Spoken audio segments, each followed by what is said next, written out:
Okay, it's just after 6 o'clock. I'm going to call our meeting to order. If everybody's ready to do it, let's do this. We are now officially called to order. Would you please join me for the flag salute? Ready, begin. I pledge allegiance to the flag of the United States of America and to the republic for which it stands, one nation, under God, indivisible, with liberty and justice for all. Thank you very much. Next, may we have a roll call, please? Yes. Here.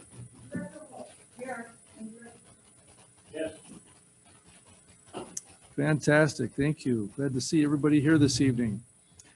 And tonight we have a special presentation by the Conejo Valley Botanic Garden, one of our favorite spots. So if you care to join us at the podium, we're going to give you the floor and you can give us your spiel and all the accolades that you deserve. So please introduce yourself and for the record, and we'll look forward to your presentation. Well, thank you. I didn't know you were going to be so quick with me here. Yeah. Hello, Nellie. I am with the Botanic Garden, and I've been there for 20 years now as a volunteer.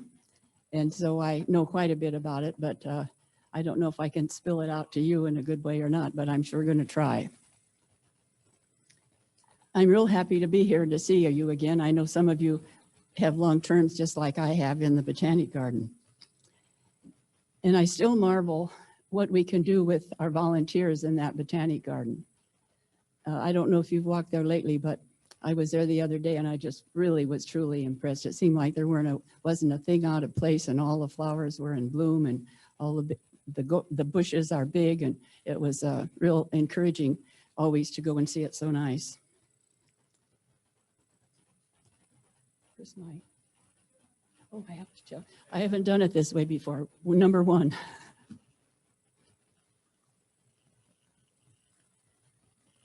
There. That's the introduction. That's one of my favorite places in the garden. As you probably know, I hope you've all been there. We have lots and lots of big trees and a lot of places to walk, and you can get good exercise, and it's a pretty nice place to be, too. We'll start at the top of the hill. Can you see over there? Oh, you've got another one. We have another more recent man who took a real interest in the top of the hill, and he has done a lot of work to make it better than it was. And the girls in the middle are visitors, and the one in the left, on the left in the front, is the safest because that stub of that tree that was used to make that setting, the roots are still in the ground. Number two. These are more pictures of the cactus. It blooms, they bloom off and on, different ones at different times. But one of my favorites is that arch that you can walk under. I always think that's kind of fun. And they put out, the blossoms are a lot of different kinds, but anyway, I showed you one tonight. Next. On the left is a big weed area that was on the one side of our garden, and you can see the fence below. That was a chain link fence that went for 500 miles. Yeah, no, not 500 feet, I guess it was, and not miles, that I know. And the group helping there is from the Ventura Way Day of Caring, and they come once a month and offer to help us out with some project. So we had them pull weeds 25 feet from that fence up the hill. And the one on the right shows a replacement fence, which is at the beginning of the garden, the entrance, not the newest entrance, but the other one. And it made a much better look because that fence before that was chain link, and it came down to all those trees to the first one in the front. And now you feel like there's a lot of open space when you walk in there. And I think that was a big plus for the garden. We didn't do it all in black iron. We did part of it back in the chain link, but that's okay. It was far away. This was a place where it was more important. When we got to the part over by the nursery, we enlarged the space, so it gave us another big space where we can do more for the garden. Okay. In this big space, we had a tree that we wanted to remove. It was probably the first time that a large forklift was used in the garden. I didn't take the picture of the forklift, but it was big. And then the men had to dig this hole. I think it took them 3 days all around the tree. And then they somehow lifted it with the forklift, I guess, up into that box and turned it over and drove it away. So that gave us all plain space to use. And this is the space that we gained. Before, where those plants, green plants are on the left and all the way down to the right side of the page, that was all behind the gate in a place that was full of nothing really, just some scrub plants and weeds and so forth. The fence before came just by that table on the left, so everything there was cut off. So we've developed quite a bit of that already, but it still is not finished.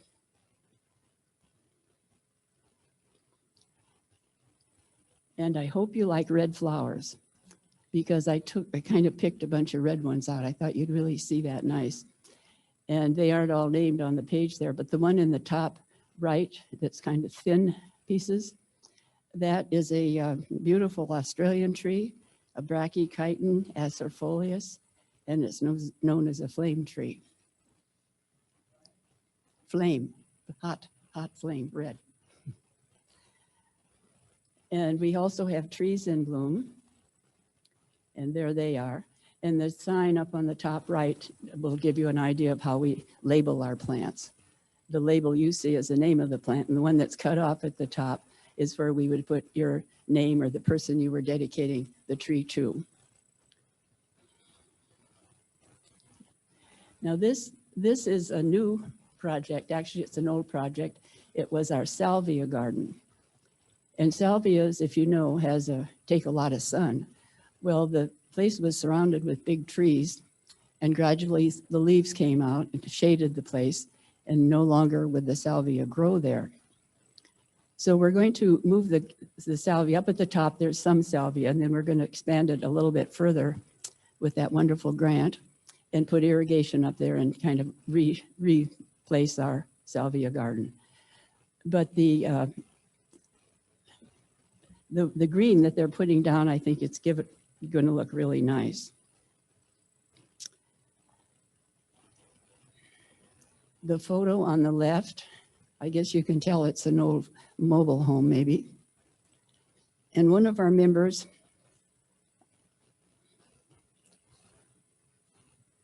Marianne Lucas, saw that, and she knew about that bare spot across the road. And she decided that she was going to build a children's garden. And that trailer was going to be brought over and used as our building. And that all happened. She got the trailer moved over. She got it free. Somebody gave it to her because it was kind of a wreck. This was in 1999, just before I started coming. I was there before this was finished, but not at this particular time. But I was already interested in the garden, and I'd heard about this. And so one day I drove out, and I looked and looked, and I finally found that spot where that trailer was. And I thought, what is wrong with Marianne? How can she think this would ever develop into anything? I mean, it really didn't look very good. I think it used to hold your sand and gravel. Is that right, that space? I never heard any complaints that it wasn't there for you anymore. But anyway, we did get our kids' garden. And she probably did what nobody else could do. She made the design. She bought all the things that went in there, including the plants and the gift house and the tree house, and I could go on and on. So it was really a wonderful thing for the garden and for the community.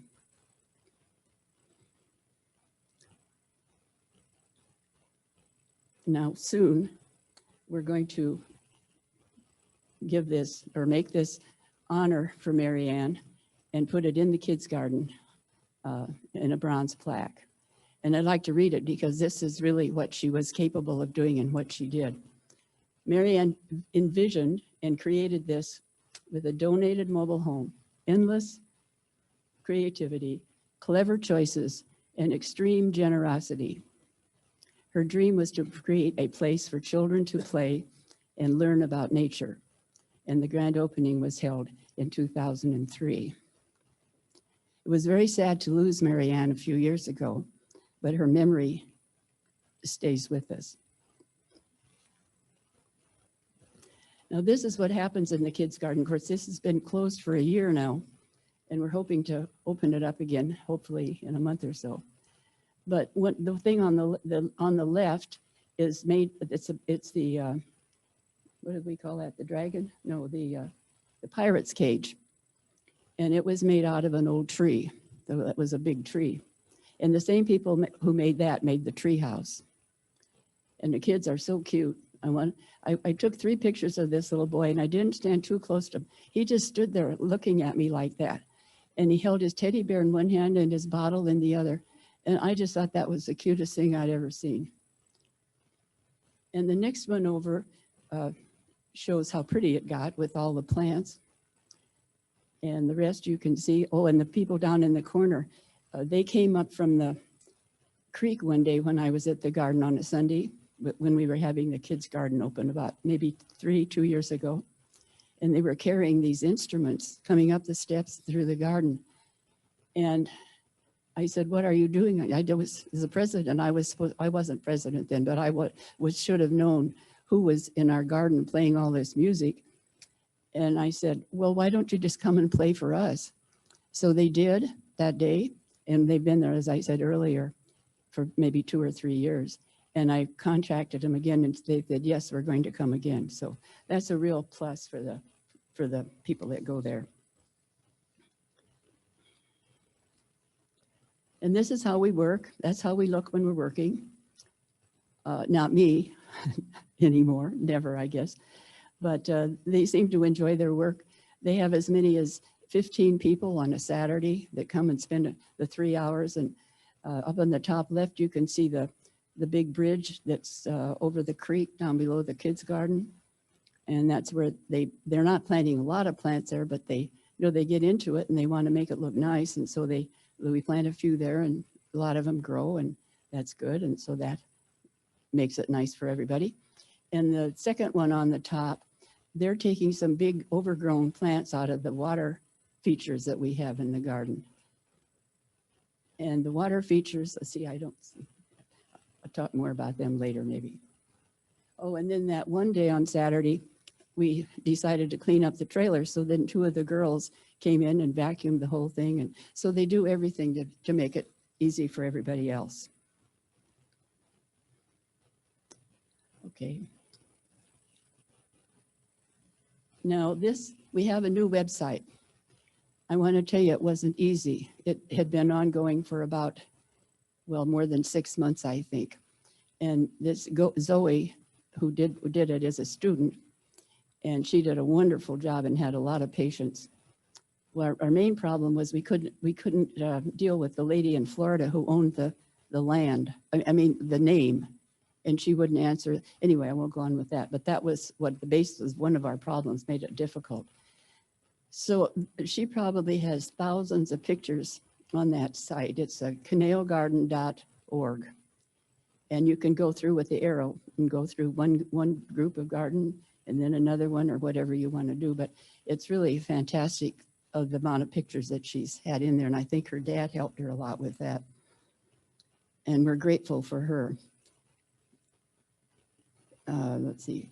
I want to tell you, she is a student in chemical engineering with a minor in political science, political economy at UC Berkeley in the class of 22.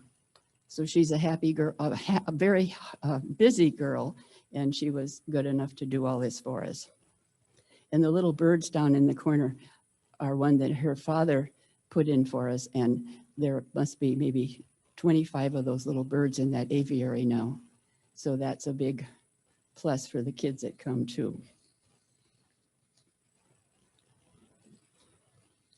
Now, teaching the young is one of our objectives. We do some of it, not a whole lot, but this Jennifer Boyd from the Westlake High School takes this group and they study the water, the air and the water, and what else I don't know, but they seem it's a real popular thing.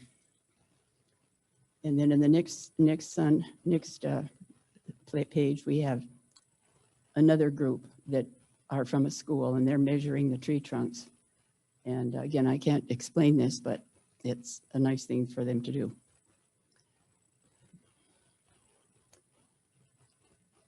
And we have beautiful plants. This is next to the kids' garden, part of it. And of course, we stored it. Now, that's what it looks like today, because we had to take all those plants out and put them down in the nursery where people were there and could take care of them and water them. So hopefully they'll all be filled up again in I hope in a month. Now, it's not all work and no play. So we do have parties once a year. We have a volunteer party. We choose a volunteer of the year, and everybody comes. And the bottom shows the whole group of us. And overhead, I want to say now, that's the part that's going to get painted on this grant that you're offering us. We've already got a bid on that. So that's a nice place to meet, and that's where we meet for our parties, except now we don't meet there anymore because we can't because of the pandemic. So this time, Dave was he's the volunteer of the year, and you can see up in the top part of that right side all the wonderful things. He can paint, and he can cut, and he can choose, and he can think of good ideas. He's just a real friend to have in the garden because of all the things he can do.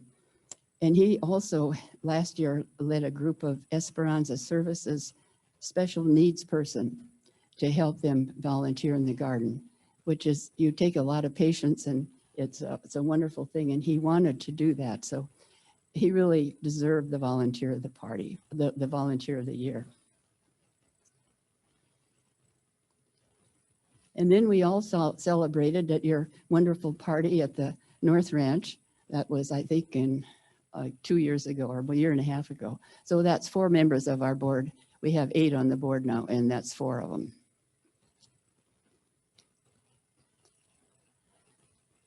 Now, with the grant, I've mentioned that several times, so you know how happy I am about it. But I wanted to show you the proposal things that we're doing.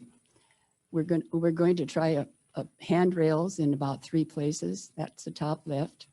The next one over is going to be painted in the wooden top, so I've already told you that. And then the over one where the men are the guys, and I guess it's women too, are working. That's where the new water feature will go. That's in the kids' garden. And then on the bottom left is the new entrance that we made about 3 years ago. And you don't see it from here, but beyond the gate there, we're going to put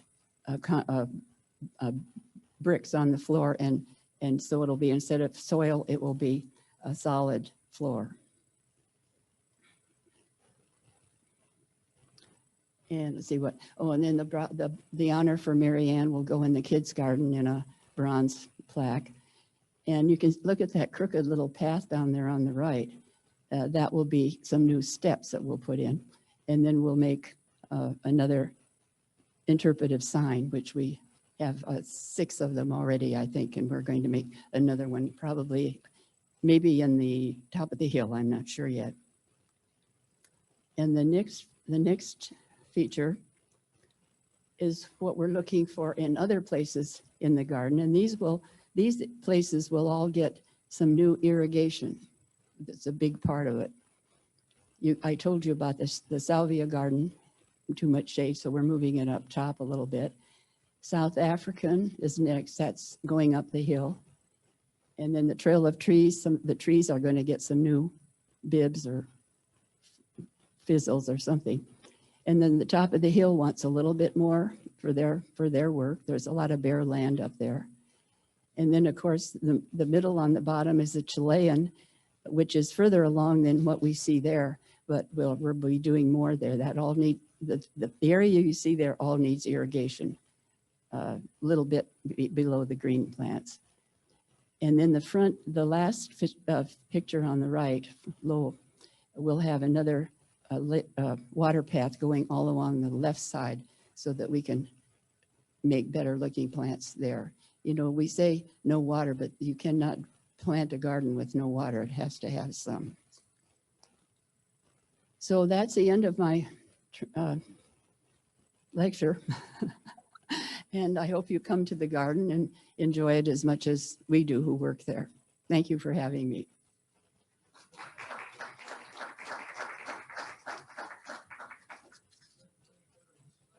Questions or comments? I could come up with a lot, and some of you have heard this before. I have a special affinity to the Botanic Garden because a friend of mine from the 60s, when I first met him, Ray Garcia, was one of the individuals who envisioned the Botanic Garden here in the Caneo and helped get this off the ground. And which reminds me, is there some kind of a place where they have plaques of individuals who have contributed in some No, way or another? Not plaques, but we have, for a long time in our three-piece bulletin board, we put names of people who donated. We had started with a lower amount and went up to 50,000. And I stopped that. I stopped that a couple years ago, but it was only names in the category where they had donated. And that you're talking about personal stuff, so you're not talking about the donations. But no, we don't have that. Okay. What we do have is places where you can donate in the Trail of Trees a tree with a name on it. Mhm. That's what we do. In fact, myself and most likely Director Holt was also at the dedication and planning of one of the first Trail of Trees. You were there? Yeah. Well, everybody wasn't there, so I want to tell you that we had a wonderful time. We set up a bunch of chairs on the road so they could look down at the program. The man that what we did, we won a grant from the National Garden Clubs, and it was matched by another garden club. And he came from San Diego from Principal Finance to be in this opening. And we had a bagpiper, and the scouts gave directions, and you were there, and that was a wonderful memory that we have. We donated trees to servicemen at that time because the theme was Right. help our servers or whatever. So, well, I'm glad you were there. And we invited the man you spoke about. Tell me his name again.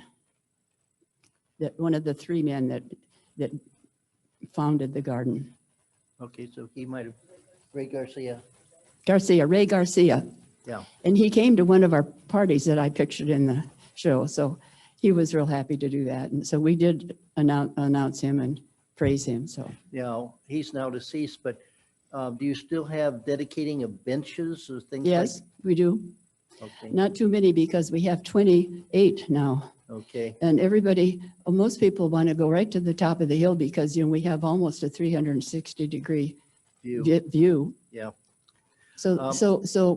So the last guy, we said no, and he went up and he found a place, and we put one more. That was number 8 at the top of the hill.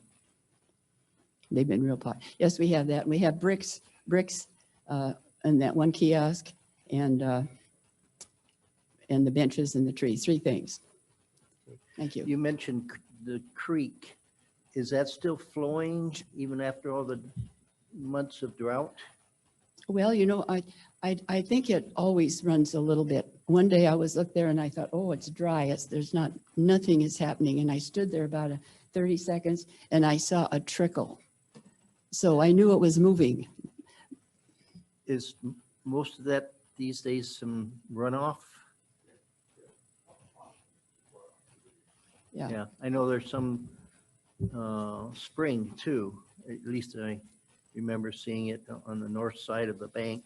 Well, when I inquired one time, I learned that the name has a creek in it, Arroyo something creek.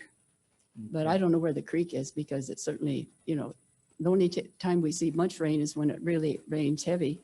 And one time it rained so heavy, it wiped out our bridge over the bench, not the big one, but the one near the kids' garden. So it can get full, but not very often. Okay. You mentioning volunteers. At one time, there used to be groups, and I know because of COVID, things have totally changed. But like Amgen and a couple other companies, do they still have volunteers or used to have volunteers to come and help? Amgen made our Tranquility Garden. They were the one that planned that and built that. But no, not now. We don't have that. We have groups who come and want to help on a Saturday for a couple of hours. But we don't have anything regular like that. Okay, only two more comments or questions. You mentioned the parties, and I remember the board had been invited to the one particular one, and the president at the time of the Botanic Garden, I think she was the head of the City of Westlake Village Garden Club or something. It goes back a number of years. Well, she was, and I was, and so was Mary Ann. We all came from the garden club years ago. Okay, well, that's great. And next time there is an event, the board can have an invitation. And the very last question is for Mr. Hare. The large tree that was removed, were we able to sell that to a nursery or to landscaper and get some?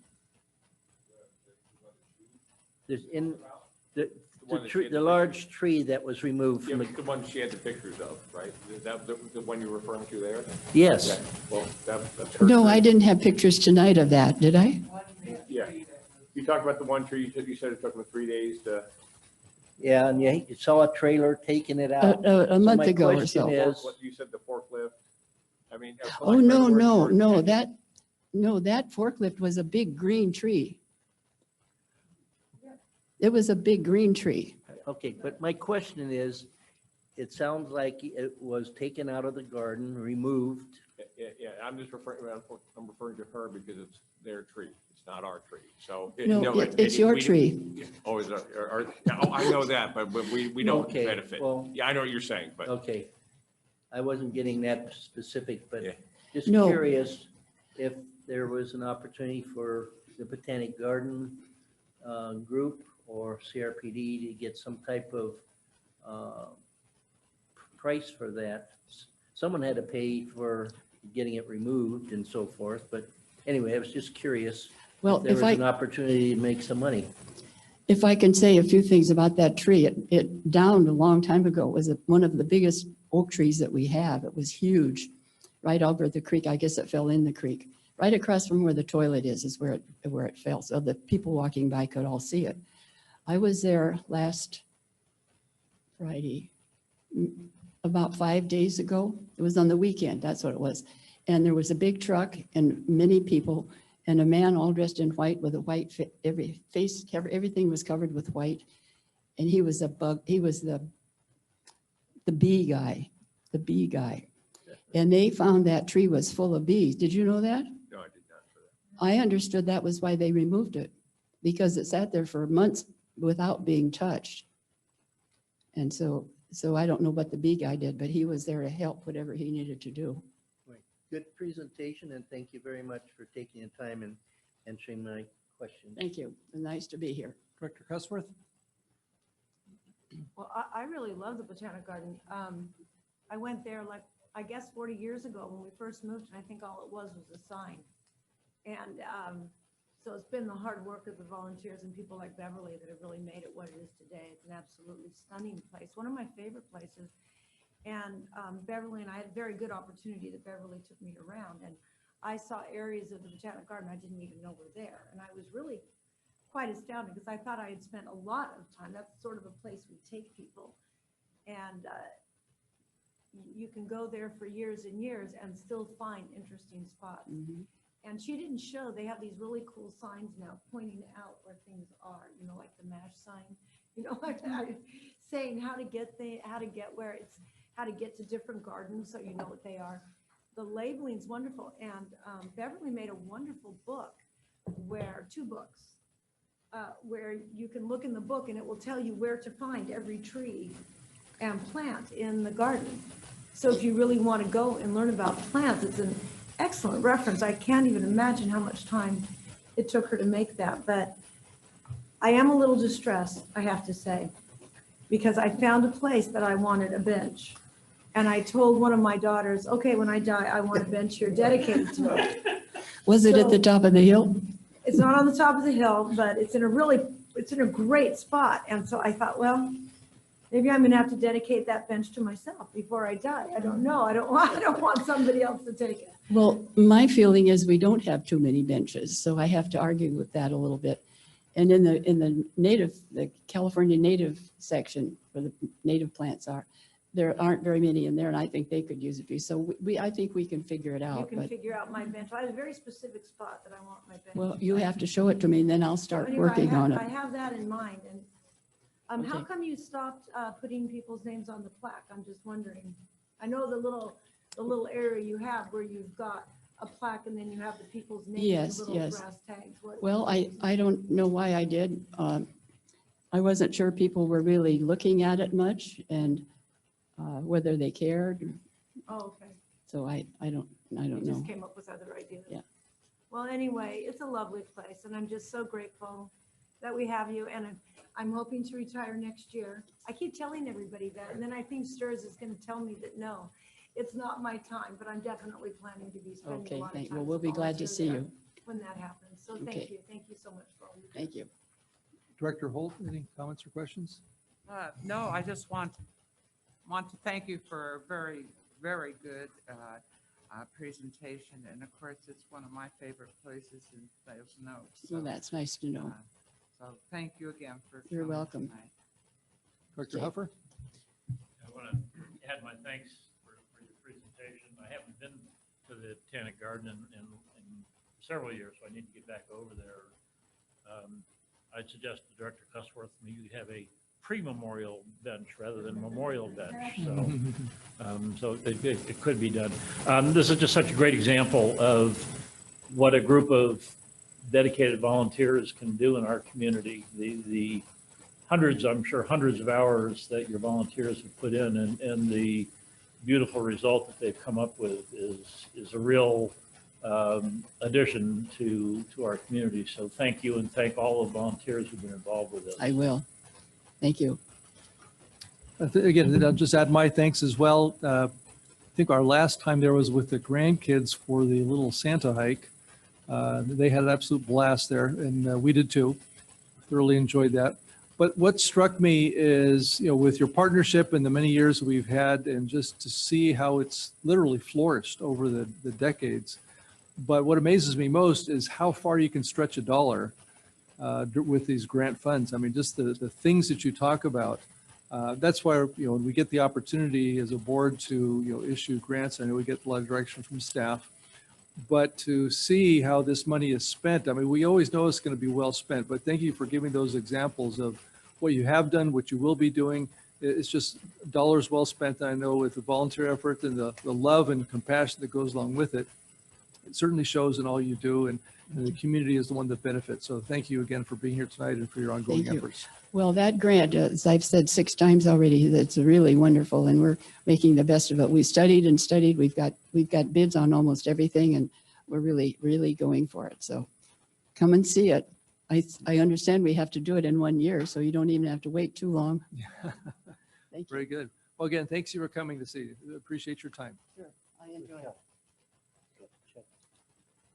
Okay. With that, we'll move on to items from the public. Do we have any public with us, either here or elsewhere? Okay.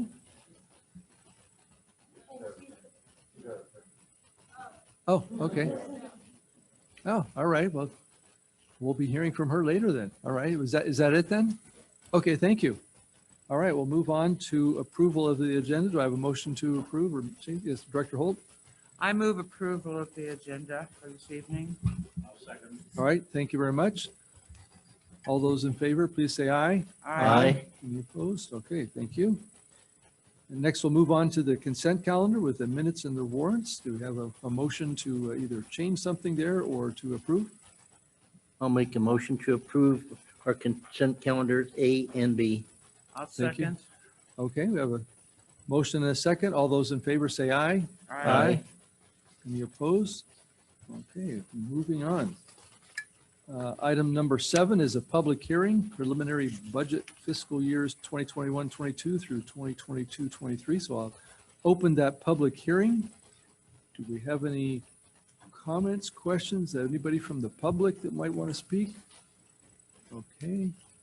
Seeing no hands, people jumping out of their seat. All right, I will close the public hearing.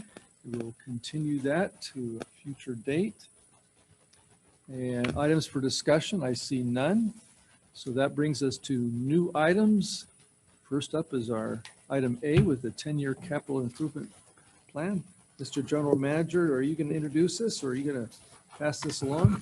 Well, we have an exciting twist into our presentation tonight that Mr. Hare is going to tell us about. Yes, I'll get to sit back and watch Andrew do it. That's the exciting twist. That is an exciting twist. It is, yes.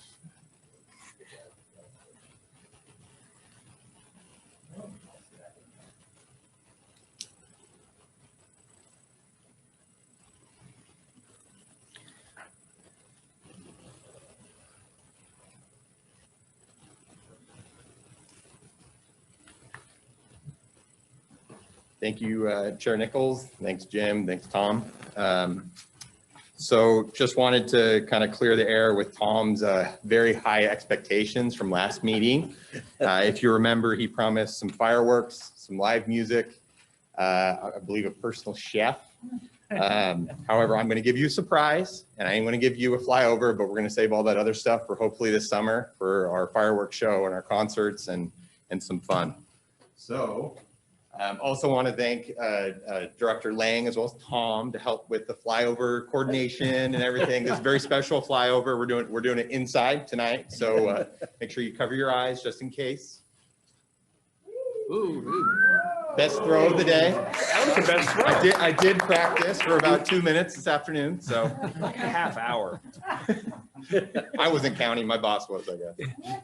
So recommendation to the board tonight is to provide direction to staff on the recommended proposed 10-year capital improvement plan. So this is a 10-year plan. However, want to remind the board that it's really looking at years 1 and 2 as far as fiscally approving, which we aren't approving tonight. We'll be coming back on June 17th for final approval with the budget for the next 2 years. However, the years 3 to 10 are planned and beyond are planned, but years 2 through 9 are actually budgeted. So we actually look at funding to make sure that we can actually implement those years of the plan. So with that, really kind of going to give you an overview of one, why we do CIP, and then also the process, and then I'll kind of get into the nuts and bolts of the plan that's in your packet. So one reason we do perform this exercise is to ensure that the Quimby fees and dedication fees are going to and allocated to our capital projects. And I'll kind of get into zones and things like that later in the presentation, as well as presenting to you as a board, but also the general public. So really kind of showing you that this is where we're going, this is what we're looking to accomplish in years 1 and 2. However, we're looking further than that to be more sound to provide the community service that we provide through our facilities, as well as the programs that we run out of those facilities. So the process starts really looking at the previously approved 2019 10-year CIP plan. It was board approved back in 2019. We look at it from a staff level, but also from a level of we interact with the public, staff interacts with the public on a daily basis, and so people make comments and they'll say, hey, what about this? What about, we think about that stuff. We really kind of look into it, how it could help the district, how it can help the general public utilize our facilities, and really we prioritize those projects based on safety, regulatory agency, compliance, financial sources, partnerships, creating or enhancing recreational programming, disaster preparedness, enhancing conservation or improving efficiency, and also workplace health. So we look at that from a staff level. We have Rochelle's staff out at our community centers and summer camps and programming. We have Tom's staff out at all the park facilities maintaining. And so we interact with the public and really know our facilities. So we look to staff throughout the district to really kind of take it in and, hey, what are the abilities to, one, implement the existing plan, but also look to the future of, hey, we need a new project. This is a good idea. We can program it this way and so forth. So, and the process really formally starts for us back in October of 2020. We met with staff, we reviewed, we provided them the 2019 previously approved plan, looked at what we've accomplished the past 2 years, and then also looked from years 3 and beyond of that plan. So then we do a kickoff meeting in November, and it really gives staff a few months to give some input. And then they come back to Parks and Planning staff with kind of their wants and needs list. And we digest it based on those priorities I mentioned earlier. And we have a bit back and forth. There's a couple rounds of us inputting, prioritizing based on that, as well as working with finance, Melissa's staff, on monies, right? So it's not just about, hey, this is a great idea, we got to pay for it, right? So working into the finances of it and where we can spend monies on certain projects. So as well as with community input, kind of a simple example of that is when I first started almost 6 years ago now, there was always a comment about, hey, I would love shade on the playground. I'd love shade on the playground. I would hear it from staff. I would hear it from manufacturers who were trying to sell it to us, that this is this new trend, but also we heard from the community saying, hey, this would be a great idea to add it. So it's things like that that we kind of incorporate in. Obviously, there's some fiscal balance there with what we can do and what we can accomplish. However, that's just one kind of example of inputs into this kind of plan of what we're trying to accomplish for the community. So again, tonight is really just a preview, review, and staff's here to answer questions, kind of fill in the blanks if you have any, board. And then we will be taking back for approval on June 17th for that. So I'm going to jump in to, if you look to the screens, and everyone can see that okay? Yes. Oh, is that what we have? Yeah, it's same exact as what you have in your packet. So whatever you feel more comfortable with. Yeah. But I'm just going to kind of walk you through. We do have some annuals here, but I'm going to kind of breeze over some of this stuff and get into kind of the meat of year 1 and 2. We do have a significant carryover for this next year because we do have some large projects that haven't been able to get into construction yet. And so for year 1, so fiscal year 21-22, staff is proposing 33 projects, which includes 6 carryovers. Total cost of it is $16.3 million for year 1. However, the 10 largest new projects that aren't carryovers are $3.5 million. So so it kind of gives you the disparity there. And just to kind of highlight those, that's this section. So it's projects 1.01 to 1.06. So taking a look at obviously Conejo Creek Southwest, that's a big number there, $5.5 million. If you can look over to the right on the column, as well as we have Teen Center, 2.7 million, and a couple others. So that's why there's this big number being carried over there. So, and we're looking to get those going as soon as we can. Sorry, I'm having, my mouse isn't working. Okay, thank you. So gonna highlight a couple, kind of get into a little bit more detail with some projects. We do have 4 playgrounds up for replacement and renovation next year. Those are at Thousand Oaks Community Park, South Shore Hills, Lang Ranch, and Triumpho. The larger one is Thousand Oaks Community Park. As it is a community park, we are incorporating additional work into that project. So if you look, it's over double the other playgrounds. However, we're implementing some drainage improvements, some walkways, as well as a shade structure. So that's why that number jumps up a bit to that 715,000 mark.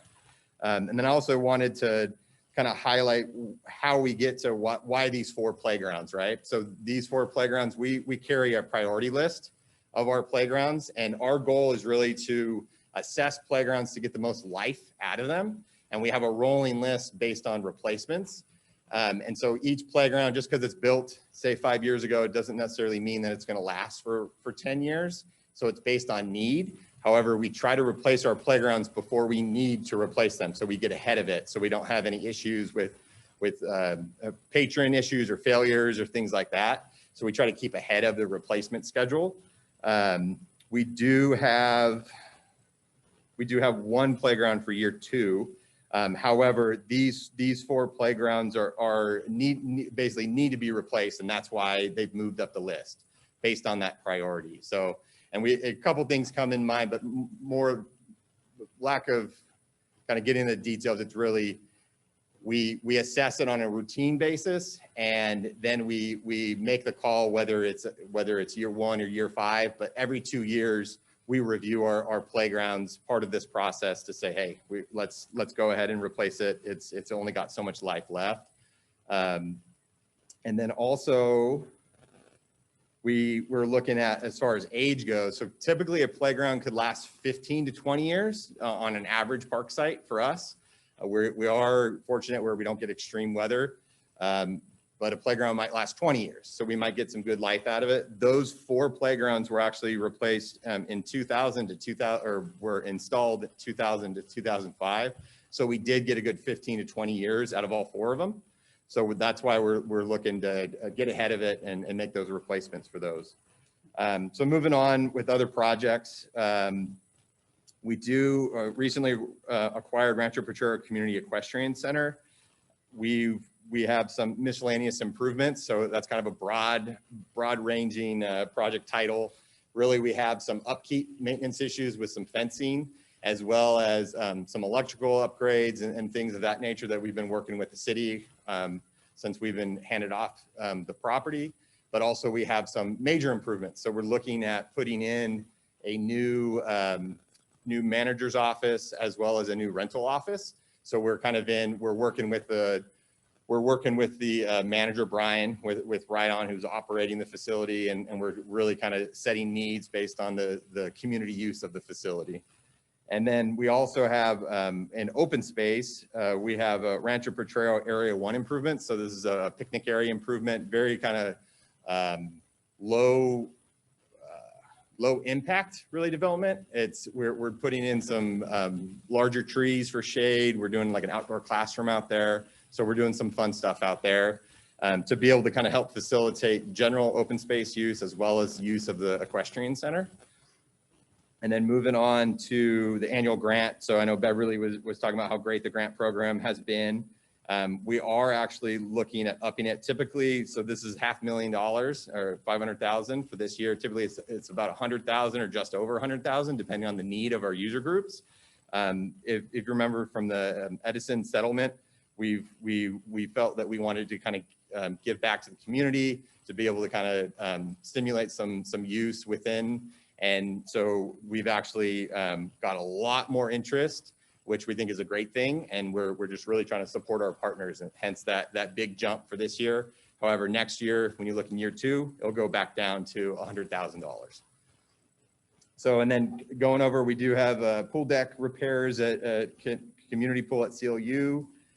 We're working with the school district on some improvements at Buyer Park with some fencing and some surfacing and things like that. As well as a new project we've added is the skate park design at Orchard Community Park. So we're looking to be able to kind of get a design ready, get some additional fundraising, and you'll see later in the CIP plan, I believe year 3, we're looking at implementing the design of the skate park there.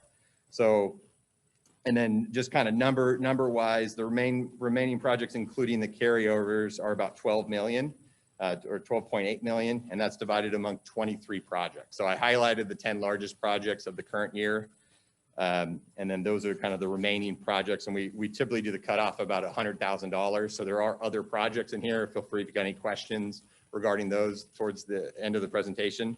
And then moving to the fiscal distribution of it, we have 6 zones within the district. Every zone will be having projects happening this in year 1, as well as open space and district-wide areas through the district. And you can see there's a table in your packet that breaks that down in more detail if you look there. So moving on to year 2, let's scroll down here. So year 2, we have proposed 11 projects for a total cost of $1.3 million.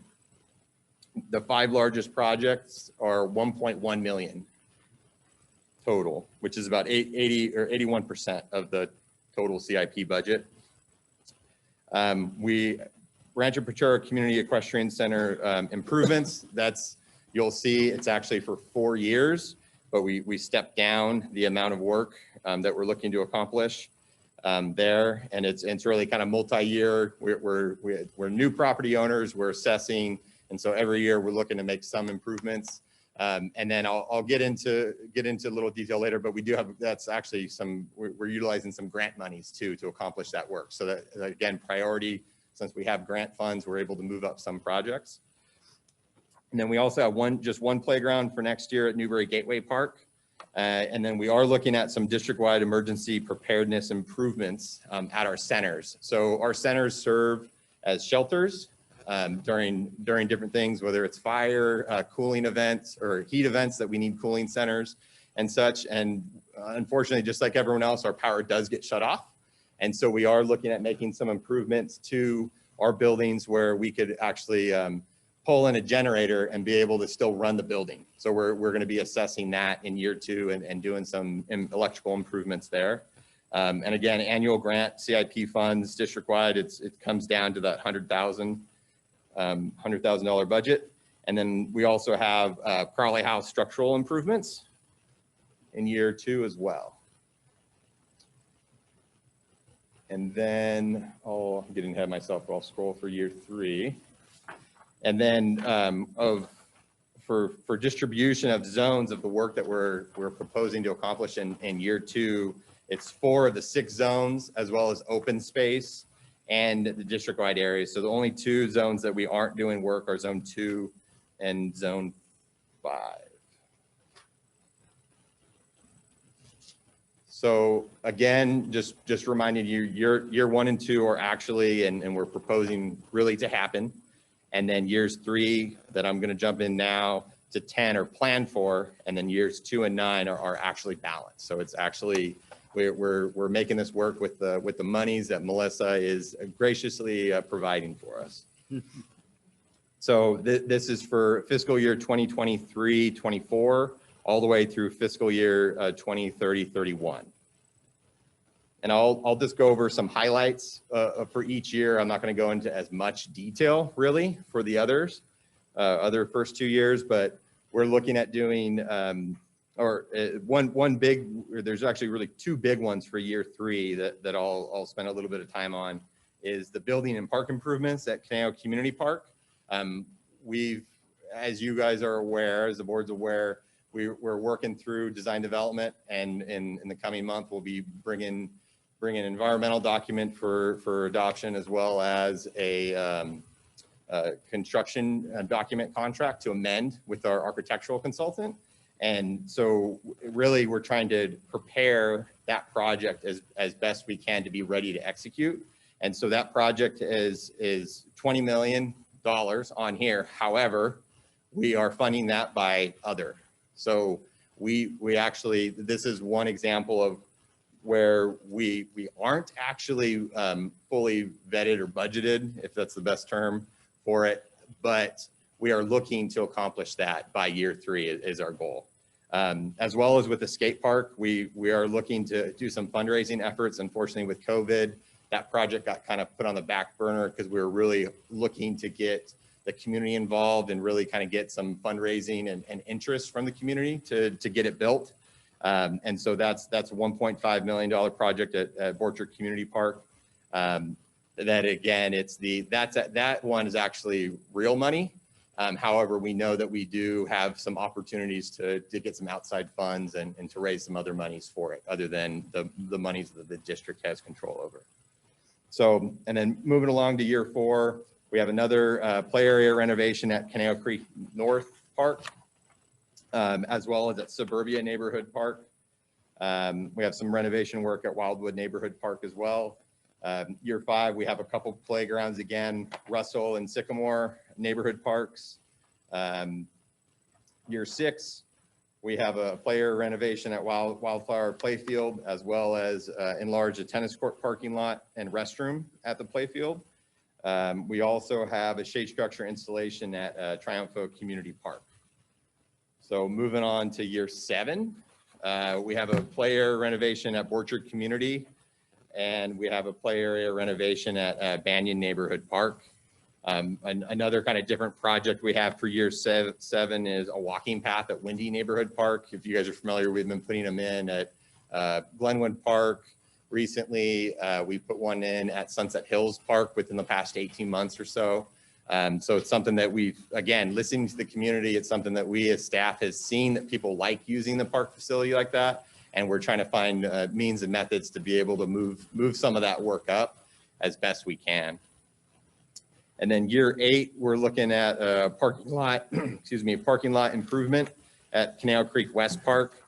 So this would be in addition to the parking lot project that we're going to start construction here shortly at Canal Creek West at the dog park. So again, just trying to, hey, really kind of take a look at assess our facilities and be able to make some improvements there. And then moving on to year 9, we do have a cluster of play area renovations. We have a Cypress Neighborhood Park, Even Star, North Ranch, and Sunset Hills Neighborhood Park. So again, those are kind of floating priorities. So depending on the need, those playgrounds might move up or down depending on the wear and tear on it and staff's assessment and the need to replace it. And then getting into year 10 and beyond. So year 10 and beyond, it's some big picture items that we're hoping to accomplish sooner if possible, again, with partnerships and grants and such. But development at Canal Creek Northwest Park, we have slated $3 million. Musco lighting retrofit district-wide. So that would be kind of assessing all of our lighting needs and upgrading to LED fixtures as needed.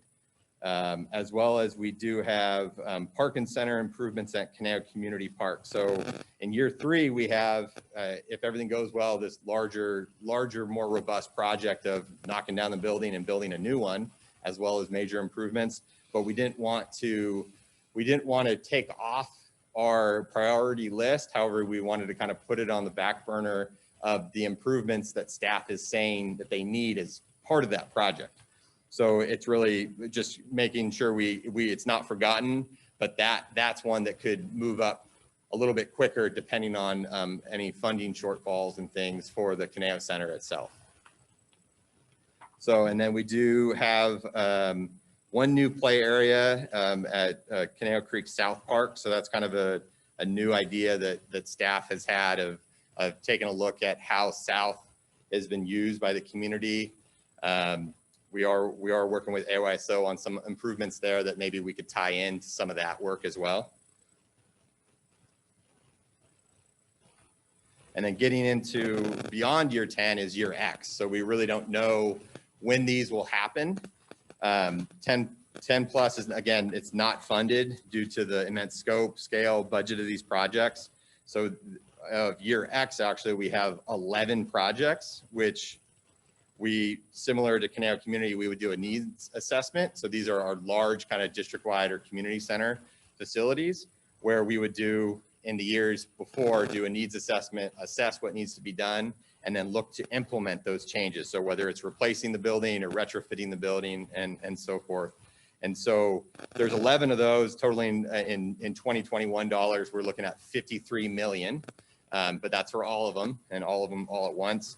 However, just remember in 2019, Canal Community was on this list. So Canal Community was a year X project, and now it's a current project with a year 3 slot for doing the work there. So, and then one very important one, and we'll kind of get into a little bit more details regarding the growth and kind of future of the city, is land acquisition and development for future park sites. So that's been a big conversation, taking a look at the general plan, what the city has been doing. The more people that come within the district means the more parkland we need to be able to balance it for the need of the community, right? So we are looking at different things and different opportunities really to kind of try to see if we can meet the changing need of the community through general plan changes or just developers developing different parcels throughout the city. So as far as funding, so how do we pay for this, right? So the major funding source is park dedication fees. So, and those park dedication fees, better known as Quimby fees, we actually have quite a bit of funds coming in recently because of development. So if you remember, there was development at 299 Thousand Oaks Boulevard that brought in some fees, and you'll be able to see on the PDF history, so the Planning Development Fund history, where we've from 2021, the 4 years prior, we've actually equaled. So we're 1.6 million this past year. 4 years prior was a total of 1.6 million. So you can kind of see some of the residential growth in the city with some of the multifamily housing. And so really it's trying to distribute the park system where people are living. So it's really trying to work with that balance. And we are looking and working with the city, taking a look at their general plan, and we're definitely going to be looking at the land use element as it brings the possibility of more people in. And so that's where the land acquisition kind of project comes into play. But just to kind of give you a little snippet, basically currently there's 1,000 proposed housing units right now in the city, 1,000 new housing units coming in. So, which means roughly, over 2,000 people, extra 2,000 people. And we try to have a balance. So for every 1,000 people, we follow the National Recreation and Park Association formula of 10 acres of parkland per 1,000 people. So again, it's that balance, trying to make sure we meet the needs of the community and be able to supply the parkland for it. So in addition to park dedication fees, though, we do have other revenue sources that we have to rely on, because we can't always assume that development is going to continue. However, we're looking at the trend of currently that it looks that it will in the short term at least. So we do have partnerships, grants, donations, even intergovernmental collaboration, as well as our assessment districts. So currently this past year, we've been able to secure a few grants. So we have a $600,000 grant that's helping with the Rancho Patrero picnic area from the Santa Monica Mountains Conservancy, as well as we have a per capita grant program that's going to be helping build 2 of the playgrounds for this next year upon your approval. So that was $263,000 that we were able to get from the state on that, as well as we have a $2.7 million grant from the city for the teen center and the adult center as one of those carryover projects.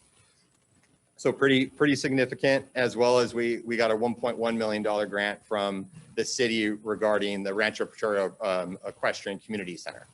So, and again, going back to the funding, so different types, we have the Quimby fees, we have partnerships and grants, as well as we have our assessment districts. So we have 3 assessment districts that we took last board meeting, and we'll be taking for adoption of levy for next board meeting.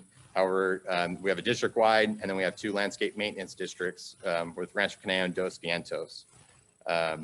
So really, kind of in summary, staff is pleased to present the 10-year project. Again, it's really trying to find this balance of being able to provide proper but maintain park facilities for the community. And so this is for the next 2 fiscal years, 21-22 and 22-23, for the board's consideration and direction. And with that, I'm available and Tom's available for questions. Thank you, Andrew, for that brief 30,000 foot level flyover of the capital improvement, including the exhibit. I appreciate that. It was very, very appropriate. So I'm going to start with this side over here. Director Huffer, questions, comments? There's a lot of stuff there, Andrew.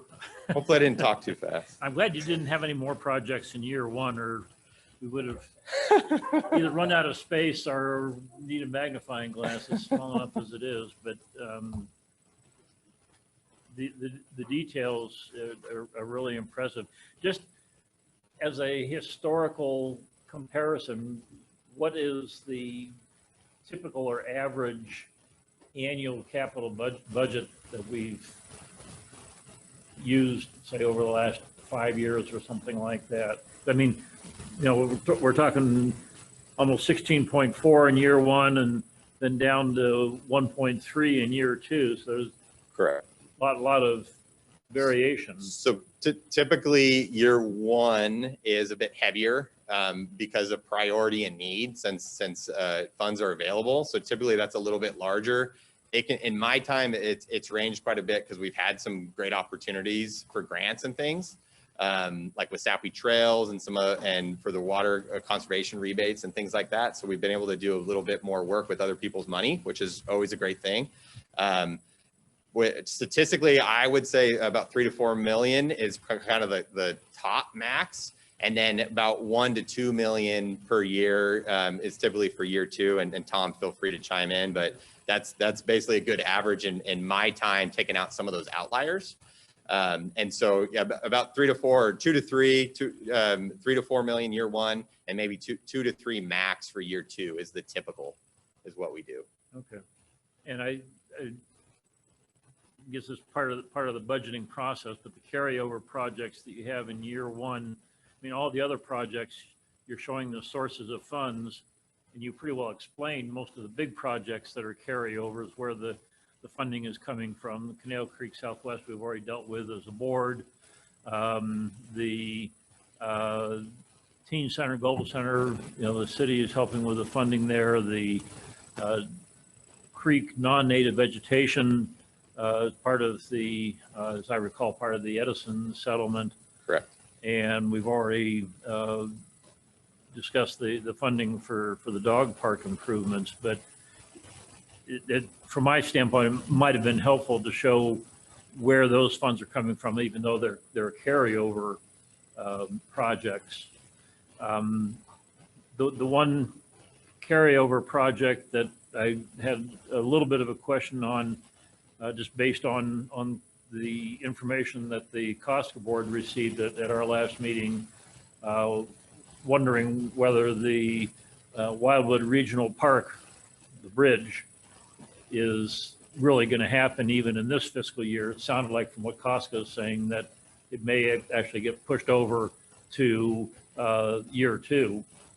You know, I don't know what impact that has on some of the other projects.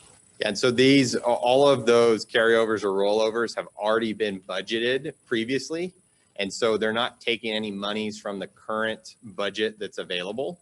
And so it's really just pulling monies from years previous to be able to accomplish that work. Okay. Yeah, it's just so chime in. Yeah, for lack of a better word, it's a math problem or math issue we have here. And so what we try to show is, you know, what Melissa gives us, you know, if you were to, back in February, I believe, she gives us, if you were to do everything, here's your fund balances. So that's like how much you would have in the bank on July 1st. So since those carryovers were already accounted for last year, we don't say, and they were already approved and budgeted by the board, well, we don't show where the money's coming from. We can, but it'd just be for, yeah, but again, it's just a math thing that we're doing. So that way we can say, oh, we've got the balance up top, minus, but since that was already minused a year ago, we don't include it where the funding comes from. So it's basically Melissa's fault then, so, okay. We didn't know, it's our fault. We didn't. Yeah, it's our document. We didn't do it quick enough, yeah. Yeah. Just a couple of questions on some of the year 3 and beyond projects. You have in year 4, talking about renovations at Wildwood Neighborhood Park. Aren't we just in the process of finishing renovations now? So the current renovations are for the playground, so at the front of the park. Yeah, And at the typically more used park, right? Part of the park because of the elementary school and kind of the overflow from the parking lot and in normal times, how busy that playground is on a 3 o'clock afternoon, Monday through Friday, right? And so that project actually is the renovation of the old fort site.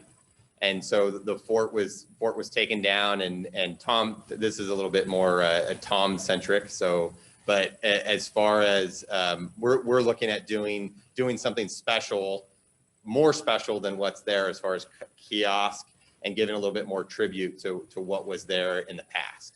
If you, I don't know if you were on the board or not, Chuck, when we took that down. But when we took down the old fort, a very special place in lots of people's hearts. oh yeah. Had a My community. kids love that place. That's why we did that. Why you took it down? Yes. Oh, But so we had the community meeting out there, and it ranged from literally A to Z what they wanted to see out there. From rebuild it, we can't. A skate park, no. We had a whole range of different things. So we at that time said, tell you what we're going to do. We're just going to take it down, naturalize it. Because if you remember, I don't know if you remember when we fenced it in. There was an 8 to 10 foot chain link fence all the way around it that was being broken into on a weekly basis. And so we said, well, let's just remove the hazard. And so what we did, and this is kind of even a testament to how the 10-year plan works. So since there was no consensus from the neighbors on what needed to be done, I said, "I'll tell you what I'm going to do." I put a project in. I think it was year 8 at the time. Year 8 or might have been year 10, and said, "We'll put some money there, and we'll try to figure out. Let the dust settle over the years." And we haven't had a lot of clamoring to do something there, but we've kept that project there. And like Andrew was saying, it's something more than just a few drought tolerant plants. And right now we have a kiosk there that just pays homage to the fort, and maybe something a little bit more special there to pay more homage to the fort. But again, because to the other point of how the 10-year plan works, this was in year 10, then it went to 8, then to 6, then to 4. So it's getting there, and it's right now just that's pretty much all I know as far as like what our concept what would be out there. We don't know. And we actually, Andrew and I were just talking about it not too long ago about the specific project. And we made a note, you don't get to see all of our notes because a lot of the notes are to ourselves.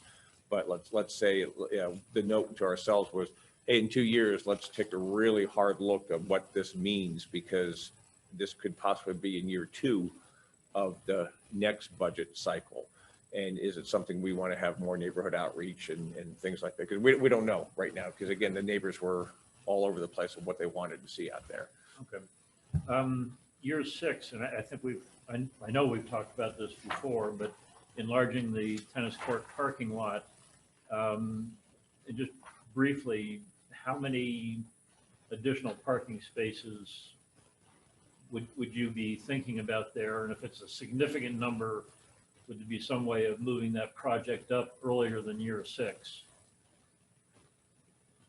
That is, so it would be a range, it would not match any of the existing other than, it might double those spots down there by the tennis court, possibly, depending on site constraints and cost constraints, because it is on a sloped area. So we do have that in consideration as far as the size goes to how big it gets. And again, some of these projects will either move up based on some opportunities or based on community interest and partnerships and things like that. So currently it's in year 6, and we've actually coupled it with some other projects. Like you mentioned with Wildwood, we're doing a project right now. Why would we come back in 4 years and do some other work? We are looking to accomplish some other projects within that same area. So we would kind of couple them, one of which is the playground, as well as a trash enclosure, which would go hand in hand with the parking lot and the restroom. So it would be really kind of assessing it and taking a look at what funds are available. But again, if there's higher priorities throughout the district, then then it's, hey, it's in year 6 and possibly be able to move up in time. All right, my point is, if it's just a few additional spots, it really doesn't make any difference. But parking has been, will be, continue to be a major issue in Wildwood. And if this was something that could add a significant number of parking spaces, then perhaps we need to consider moving it up in the list of priorities. Yeah, definitely. And that's something we have mentioned for the, because you're right. It does have more than just a benefit for the wildflower playfield. And that's something I think we're waiting on the Wildwood parking issues to I don't know if it's settled, but you know what I mean, to get a little more clearer. But yeah, but definitely, I totally agree with you. If that's something that it said, hey, if we could get another 20 or 30 additional spots and it's going to help out Wildwood, we would definitely move it up. Okay, just a couple other questions, then I'll wrap it up. Year 8, you mentioned a large picnic area at a district-wide park location. This is just sort of pie in the sky. It'd be nice to have another big picnic area Correct. somewhere. Correct. Okay. Year 10 and beyond, I'm trying to picture what kind of development you're envisioning at Canal Creek Northwest for $3 million. We would, right now, and I can't remember off the master plan. I believe the master plan, it's more of a neighborhood parking and some courts, possibly like district-wide courts, but more of a neighborhood park flavor. So again, it's the assessing the need. And so a typical neighborhood park is a little bit more low impact development. And so we're not really looking at changing too much topography, adding too many structures and things like that. So, but then again, it would be assessed based on the need. So that might triple, that might get cut in half, depending on the need, if we take a look at it and assess improvement to it from the community's perspective. Yeah, right. And we probably do the same we did with Southwest, because yeah, you were on that master plan committee. So we're at the moment that we're holding true to that. Yeah. And if that's something that came that we needed to develop sooner or later, or whatever, and if it was our plan to do it in a couple of years, because we try to do a few years ahead, we would have the same thing we did with Southwest. We would say to everybody, hey, it was this year and this year were the years that the master plan was done, and now it's 20 years later. Does this still hold true for the community and what you guys want? And then we would put the plan into play. Okay. And am I picturing it from this would be the empty land on the other side Correct. of Flores? Oh, yeah, other side North of the dog park. It was Yeah. fairly passive. I mean, I'll get top of my head, basketball court, volleyball court, and a playground. And It would be similar to Southwest, but just a lot Yeah, smaller a lot scale. smaller than Southwest. Southwest Yeah. is 14 acres, and we're proposing it anywhere from 4 to 5 million. Okay, and So- then just one final comment, not really a question, but again, year 10 and beyond, pickleball courts in the east. Who knows whether pickleball is going to continue to be wild 10 years down the road, but you know, I've got a lot of friends who are pickleball nuts and keep asking, when are we going to have more pickleball courts? And if I tell them 10 years plus, they're not going to be real thrilled. So, Well, yeah, and a lot, and then just even from talk about that too. A lot of this is the database.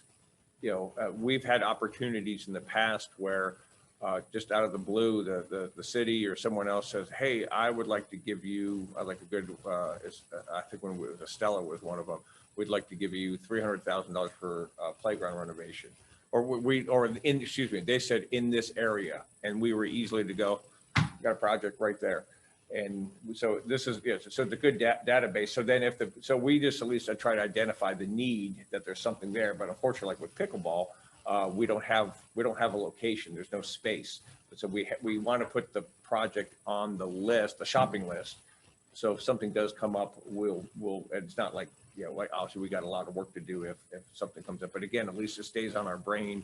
I leave, Andrew leaves, the board changes over, but again, it's the database that it's on the list. And then it continues to carry over and the list gets reviewed every 2 years. thank you. Thank you. Director Holt. Well, I don't have much to add, except to say that I felt that this was very well done and presented, and then verbally, the explanation, I think it's very clear, and I appreciate your doing it and speaking to us. Thank you. Thank you. Director Cutsworth. I just had a couple of things. So I understood that probably when you're doing this far in advance, you're basically just putting down projects, as you said, that have to be done. And you're trying to just keep them in mind so you don't forget them and fit them in as you can. Director Huffer and I were a little bit of the same mind. I looked at that pickleball East in 10 years and I thought, well, we don't have pickleball courts in Thousand Oaks at all. And then you talked about developing Caneo Creek Northwest. I thought, well, there's some land. Here we have a need. I don't know that you want to put pickleball courts there, but I'm kind of the notion, I mean, even if pickleball's not a big thing in 10 years, tennis still would be, and those kinds of things can somewhat, adjust. You can make sports courts and they can adjust. So that's just something that I saw, as it seemed like that's a bigger need than 10 years from now. And when we're saying we don't have the space, I mean, and I'm not saying it should be Caneo Creek Northwest, I'm just saying we need to look for something. I mean, because this is a need, and I think it's causing problems that we don't have that. The other thing I was wondering is with the renovation of Thousand Oaks Park, I've seen that renovated a couple of times, always done well, always done better than it was before.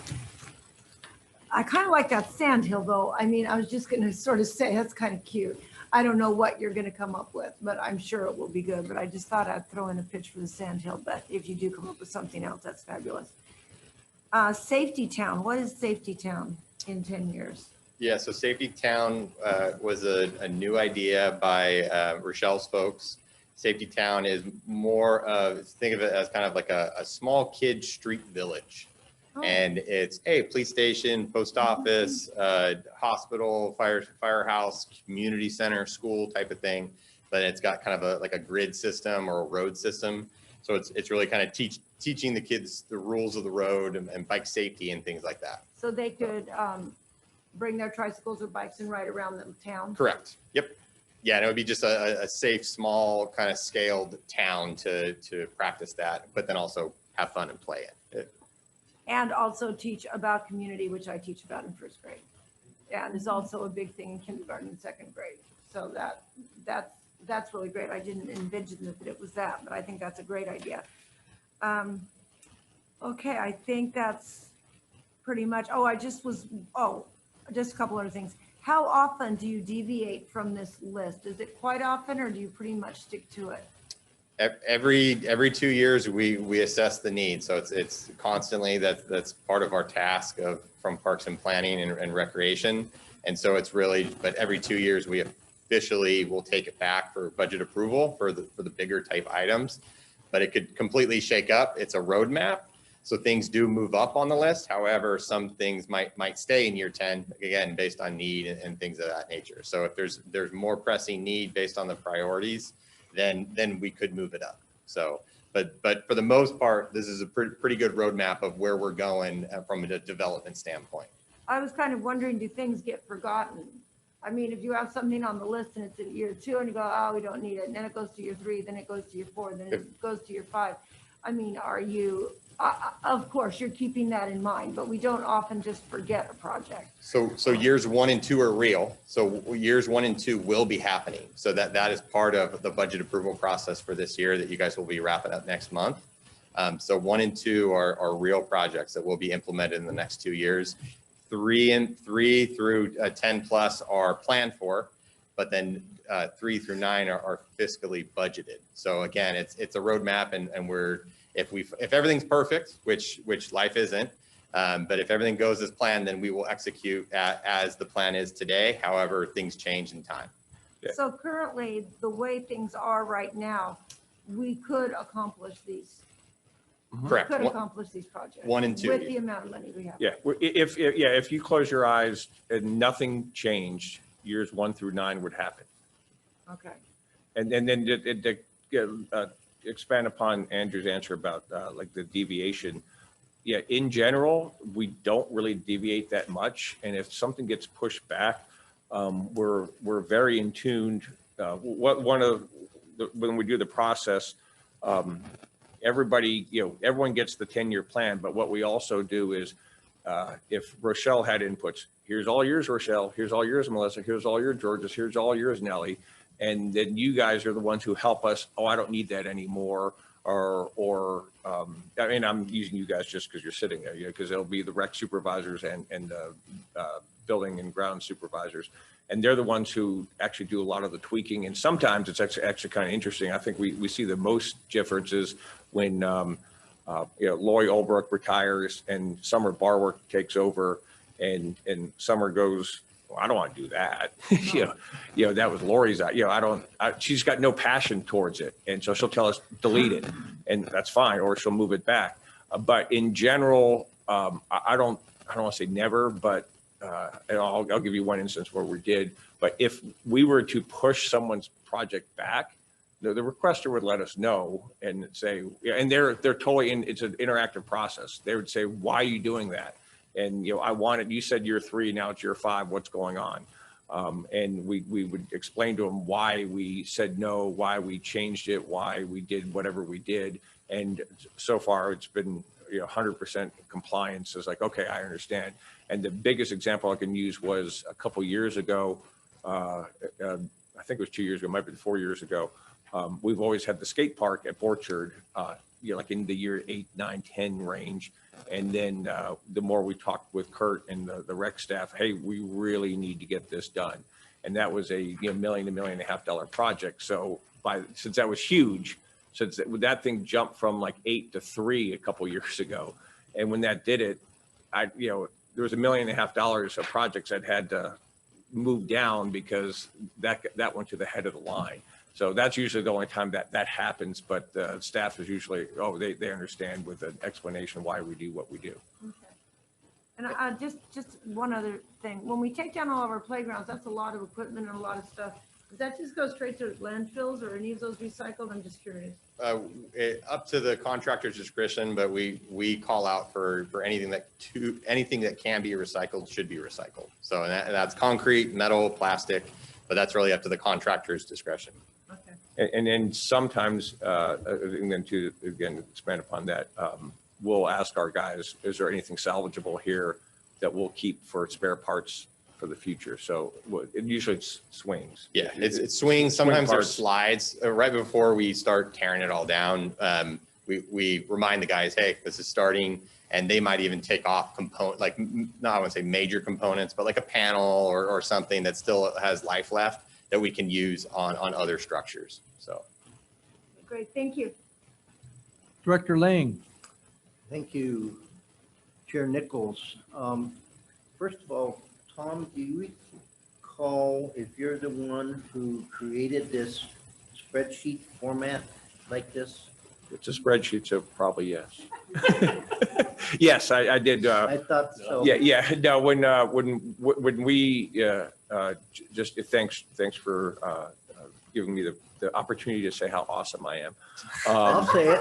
You're awesome. But because sometimes the history gets lost in this, if just for everyone's reminding everybody, and for maybe for Doug and Nellie, if you haven't heard this, that before we did this, we did a 1 year budget. Staff would submit to the park superintendent projects they wanted done next year. The park superintendent would have his big list. He'd go, yes, no, throw in the trash. Yes, no, throw in the trash. And then the next year it would happen over again. And then the big complaint, because when I was talking to the rec staff, they're like, they gave up. They would say, I want I want Safety Town, right? I want Safety Town out there. And I put it in every single year, and every single year it gets thrown away. And at least this gives the staff the opportunity. Oh, it's there. It's year 5, it's year 7, and it's there. We haven't forgotten about you, because the staff was getting annoyed that every single year they fill out the same form, submit it, crumpled up, thrown away, and then we'd ask them to do it again the following year. So this is again, the database is the best part of it. So it's much easier to manipulate. So yes, that's the answer why we do it, and it makes it a lot easier to see into the future of what we need and what we can accomplish. It's a good tool and it's a good method of communicating to the board about all the things that we have in our. Yeah. Yeah, definitely. And it helps out too. Sorry, I didn't mean to interrupt, but one of the things too, it's always interesting because we do get calls from just a person who says like a good example. I actually wrote it down just to help Andrew out later on. Like the pickleball. I mean, hey, the pickleball is a great example of, you know, hey, we're meeting with them, we're talking to them, and we're struggling what we want to do, but it's on the list. And at least then you say you show them the list, and then the list you say, oh, and you know, there's $85 million worth of project, 200 projects worth $85 million on this list. So because people think sometimes that they can go, well, just do that there. What's the big deal? And you're like, well, it is a big deal. I've got $85 million of other projects that I need to do. So so at least we could show the public that we have a plan and that we're just not picking things, willy-nilly throwing darts at a board and just doing what we want to do. So this helps, the transparency helps out quite a bit. It's a great tool. A lot of things. Well, first of all, I use the zone map. I got my old zone maps out trying to coordinate some of these projects. On the spreadsheet, you have the zones, so that was not an issue. But going through the staff report, I was going back and forth. But what came to mind, and maybe I'm missing it, on this particular parks, open space and facilities, there's no identifiable zones unless I'm missing it. And I don't know if maybe some kind of superimposed the zones, you know, not to detract from the information on the open space and so forth. But maybe that would help, because I was trying to figure out some of these particular items and how much money was being spent in this zone and that zone. And anyway, good information, but that was something that I was using as a tool. One of the things I noticed, a number of things, but what I'll bring up, is in the year 10 and beyond, the district-wide community garden number 2, West Development. Has there been a particular site identified for that yet? No. Okay, it's just something that we would like to do because of the success Yeah. of the one on the east. Correct. Similar to, you know, skate park or pickleball courts, things of that nature. It's something that there's been some expressed interest, and so the ability to put it somewhere hasn't been designated yet. Yeah, I'm sure you and or the botanic or the community garden people have identified locations of those that use the community garden. You know, if there's a lot from the west end, maybe it does make sense to build a community garden over there. I don't know. Sorry, and we have expanded the community garden in the past few years because of the need. So Yeah, But yeah, it's true, George. Yeah, we did do that at the beginning. We took the addresses of the people who are members of the garden and people who are on the waiting list. And there was a significant amount of people on the west side. Mhm. But again, it's getting acreage is the for hard sure. part. So we would love to do that, as we would love to do many things. Sure. And it's a very successful project. And when this person is now deceased, but was very involved in the community garden. She came from Thousand Oaks, moved up to Santa Maria, and she was very instrumental in, I guess the community college had its own little community garden, and she was heavily involved to break that portion of their community garden off for the city or the parks or something. And she got the idea from our community garden here. So it's a great program and something that, you know, a lot of communities, you know, don't have. I'm going to leave it at that and just say how much we appreciate the efforts that you, Tom, Andrew, Tom, and all the staff put into this. And it shows when you look at these various projects and forward thinking. So appreciate your work, keep up the work. And, oh, I know, there was one, when we did the Lang Ranch Neighborhood Park, about 4 years ago, we did a walking path or something like that. Didn't we do some of the playground also at that, during that same time? I don't believe so. Yeah, I believe it was just the restroom. There might have been It rubber. was a restroom, it was restroom, tree planting, landscaping, and the walking path. And that was a little bit before Andrew's time, Yeah, it's probably about just- 6 years ago.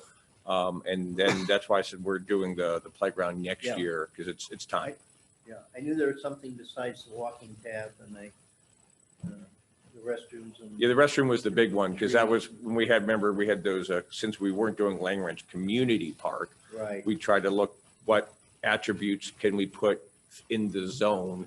And that was a request, was to put a restroom at Lang Ranch Neighborhood Park. yeah, normally we didn't do that. Correct. Put restrooms in the neighborhood parks, Mhm. so, yeah, I remember that. Okay.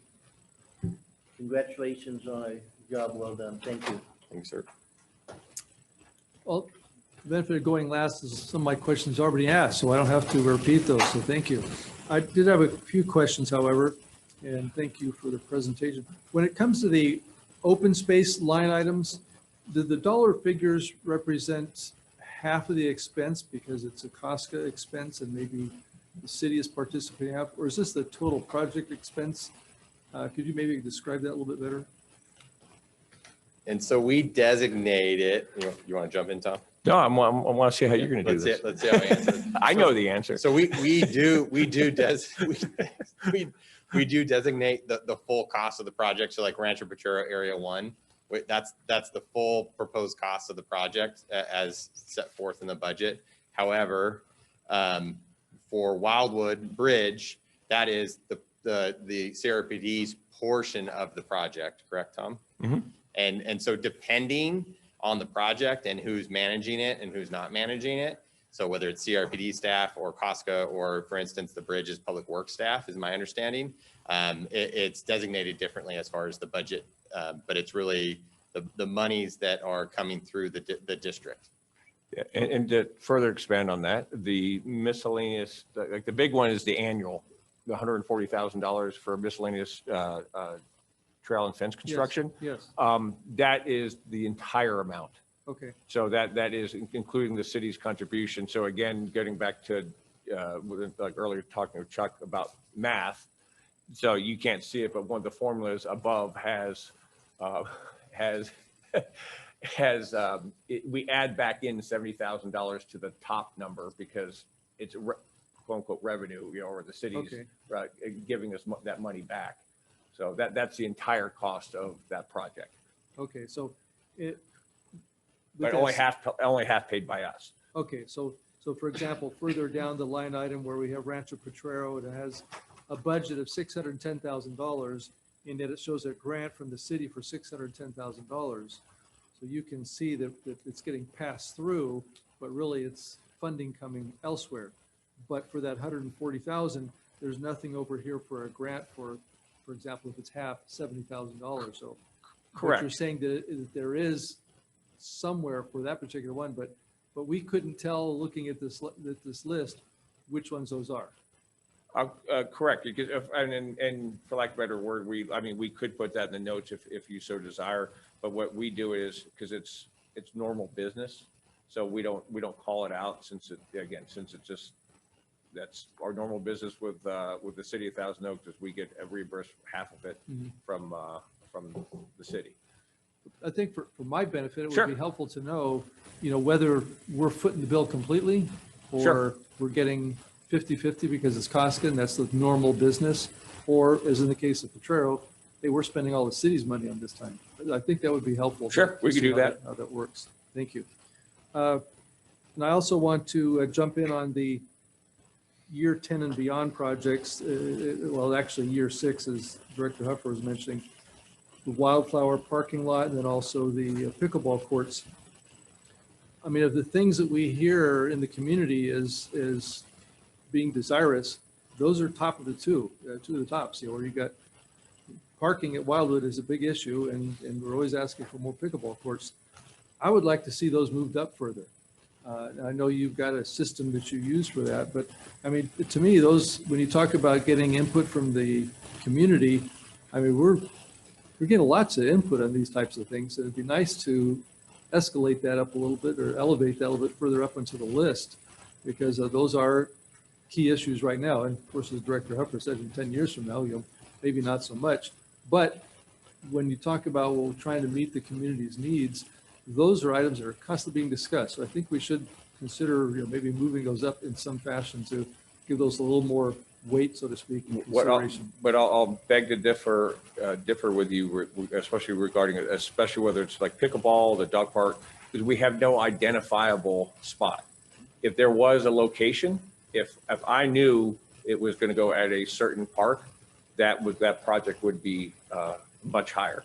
We have, believe me, high and low, we have zero land to provide for additional pickleball courts in the district. Zero. And yeah, let me just add to that, because you have to remember, pickleball, to be of value to the players, has to be night lighted. And Bathrooms, parking. Bathrooms, parking, and it is a very audible, like loud sport. Yeah. So it can't be right next to residential. So you have to find just that really sweet spot kind of location. Yeah, and then getting, sorry, Yeah. getting like like we were talking about, like Canal Creek Northwest. Believe me, I've thought of it. And part of it is, you know, like Jim was saying, lights, parking, bathroom, and most importantly, it's right up against neighbors. Maybe equestrian people there. Yeah, would be there's all sorts of, totally- yeah, there's no even half obvious answer to, or a half good answer to where to put pickleball courts. I wish, yeah, we've talked to the school district, we've got, you know, but we are always thinking about it. So that's why that went to near 10. If I had a better idea, I would put that up clearer and up on the list. We've had several meetings with the pickleball folks, have expressed what's going on and what they could do to make it better. Unfortunately, sometimes the pickleball folks don't see, like at Rancho, they're like, well, every time we play here at night, no one's playing soccer. They're like, well, yeah, there's no lights there.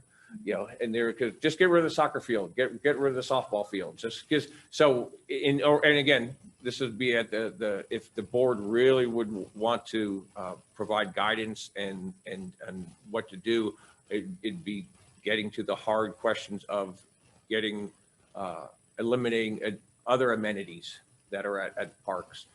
We've had meetings at Wildflower, not because of the Wildwood parking, but we've had meetings at Wildflower. We've had meetings at Transfo regarding, hey, let's convert some of the tennis courts to pick. Oh, that's, you know, I'm lucky I have all my appendages after that meeting.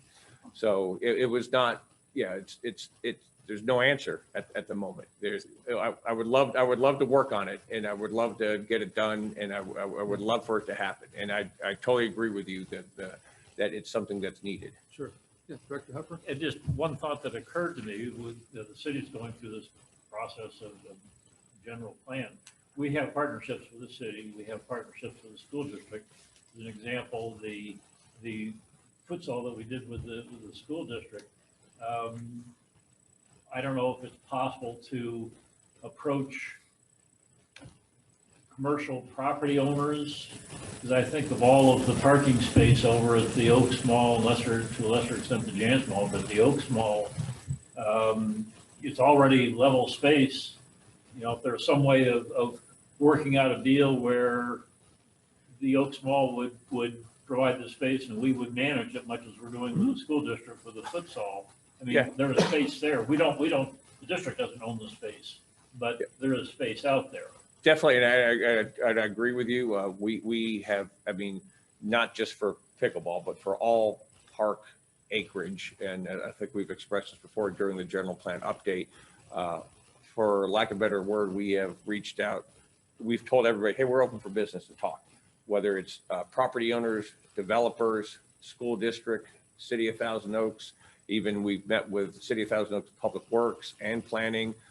You know, if you guys we've talked to them about, oh, if you think you're gonna underground a storm drain and create, you know, a 100-foot wide, quarter-mile long strip of grass, let's talk.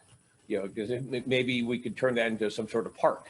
And so we've been reaching out to everybody who will listen, that let's do something, just like you're saying that, because I think the big thing is, like we've gone over and over, is just the general plan and the need for park acreage. But for the pickleball, for the dog park, for the community garden, we know there's a high demand for a lot of these amenities that we just can't accommodate on our land. So we are going through all avenues of how we can accomplish this. Dr. Holt. You know, I know that Sunset Hills Country Club has pickleball, and I don't know if North Ranch does or whether Las Robles does, you know, provides it. And if they were willing to set up something so that people could sign up through Redmond Park at a certain time or something, and I mean, I have no idea. That's a great idea that and, recreation can handle. if they're already established, you know, and Oh yeah, no, definitely. That's great. When we looked at partnerships, I know that's more on Rochelle's side, but where we work with private entities with existing recreational facilities, that we try to partner with them on some fashion. But again, we hit every angle and try to fill the voids that are out there in the community. Chair Nichols, before we move to another topic, Yes, sir. Director Ling. I don't know if it's doable or it's too late to look at the possibility of Canal Creek West to add pickleball courts to that location. That could be interesting. Yeah, no, I mean, that's between ETI, the gardens, and the dog park. It's pretty much everything is spoken for out there. South, west? Oh, I heard west. I apologize. I heard you, Okay. west. Southwest, Yeah. the new one. Is southwest. Yeah, we are too far down the road. I mean, again, I'll say, no, we're never too far down the road, but neighborhood park, lack of parking and lack of lighting. So we'd have to go through the whole planning Right. process again in the whole environmental analysis to go back and saying, and then, well, even go back to square one to the neighbors. Is this something that you would like? Yeah, but it is kind of isolated, you know. Mhm. Anyway, just a thought that came up. Thank you, Chair Nichols. Sure, thank you. And just to clarify then, your year 10 and beyond is not necessarily the leftovers and castaways, but it's really, it may be very desirable, but for lack of identified location or funding or any other variables that you just can't see it having legs to move forward. It just kind of sits there in this holding pattern Correct. until something Yeah. breaks free. Yeah, Got it. that is Okay. 100% correct. Yeah, we're Got it. not banishing it to Siberia. We're just saying, Got it. Okay. I wish I could do it, but Okay, thank you. I just kind of, one of the things Andrew alluded to is there's 1,000 units that are basically in the planning process at the city, you know, multifamily projects, 1,000 units worth.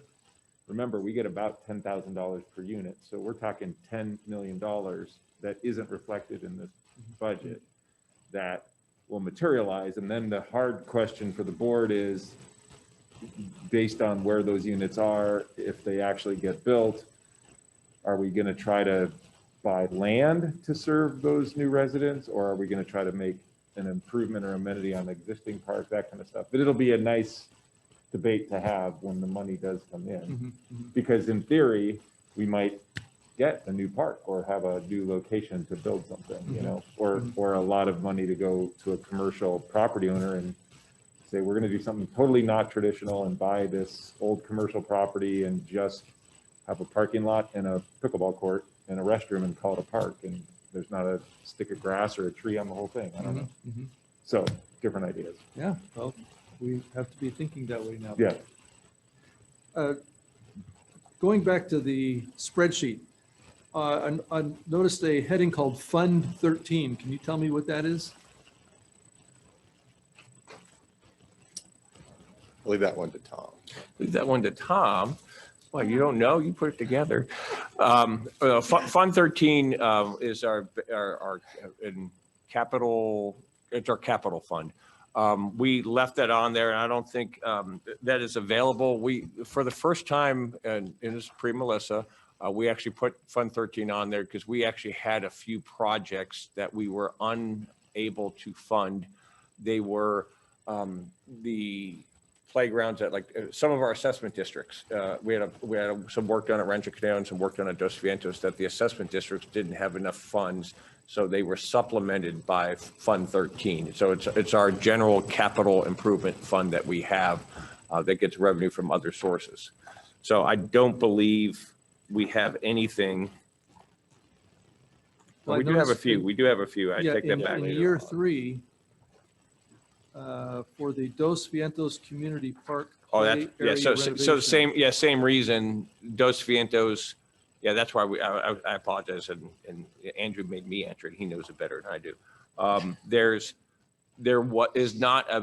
not enough money in 94-1 to accomplish that project.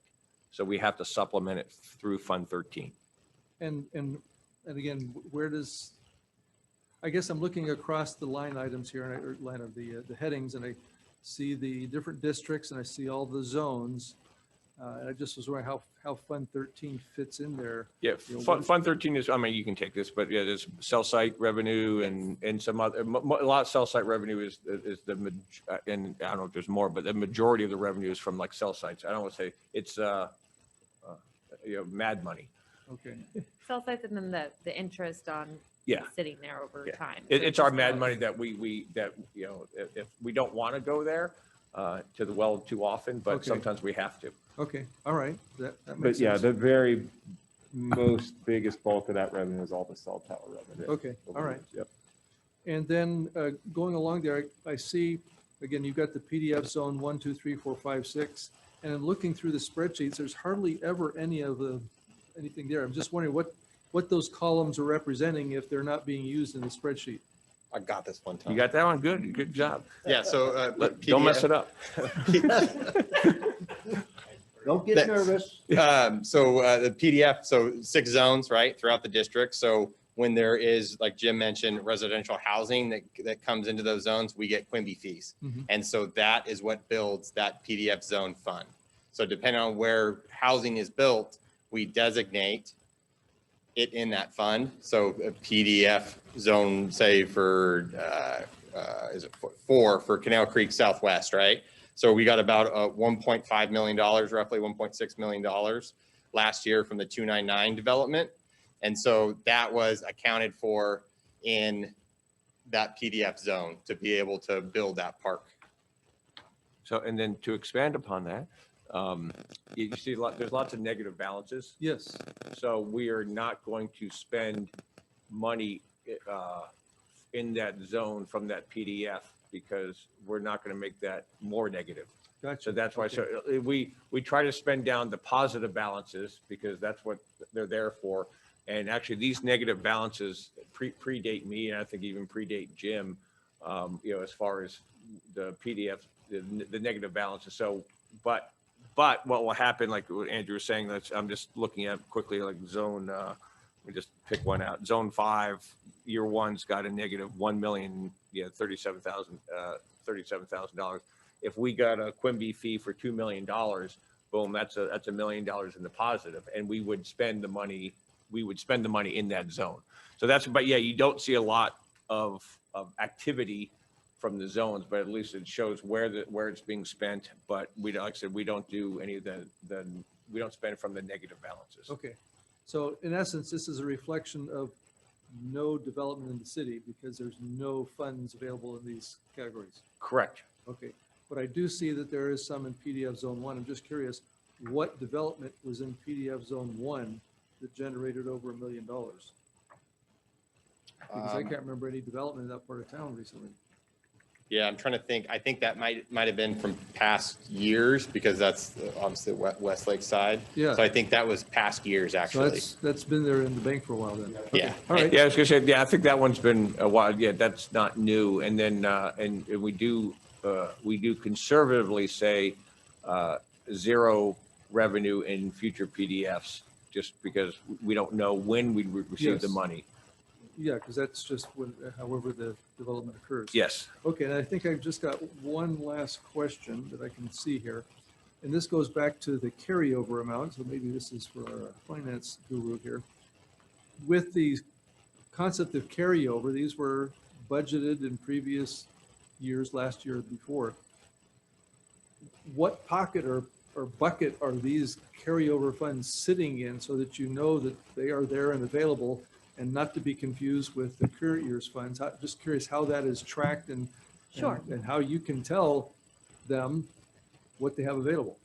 So when I bring the budget next time, you'll see in the Fund 13 or whichever project line it's in, you'll see the fund balance amount. So it's carried over as a fund balance from the prior year is how it'll appear.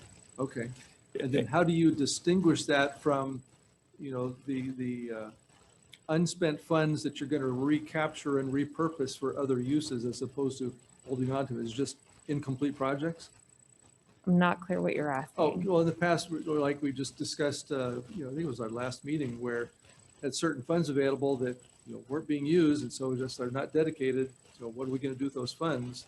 Oh, You know, and as opposed to, you know, how do you know from this group? And I guess it's just the project hasn't been signed off, so you still have to allocate it to that project. right. And so I know this list is what they're planning on carrying over. If at near the end of the fiscal year, if I'm seeing there's some project that was budgeted for $1 million and they only spent 200,000, I'm asking them if it's carrying over Okay. or if that's falling to fund balance to be available for their future needs. Yeah, Gotcha. the best way they track it is through the actual, you don't see it here because it's just makes the font smaller, is there's account numbers. So there's a particular account number for this carryover project. So these numbers we have here is from the budget, since we're still a couple months ahead of time. These are just estimates. So let's just say like even a better one, we'll say Canal Creek West Dog Park improvements. I think that budget is 1.4, 1.5, something like that. Correct. And so we think, we're just guessing, we're going to spend about $200,000 before July 1st. So, but Melissa will know on July 1st, because of the account number, how much money has been spent. So we just use this as an estimate, and then we work with her after she closes the fiscal year. So it's probably August, September sometime. She'll go, okay, guys, you actually really have $1.283 million left in that. Cool, we know, yeah. And at the same time, it's account based. Not that we don't trust them, but we track our own project expenditures, and we double check each other a lot as far as how the money goes and where's the money going. And then to your point, if say there was a total of $1.5 million for a particular project, it came in under little budget, no change orders, 1.4 million.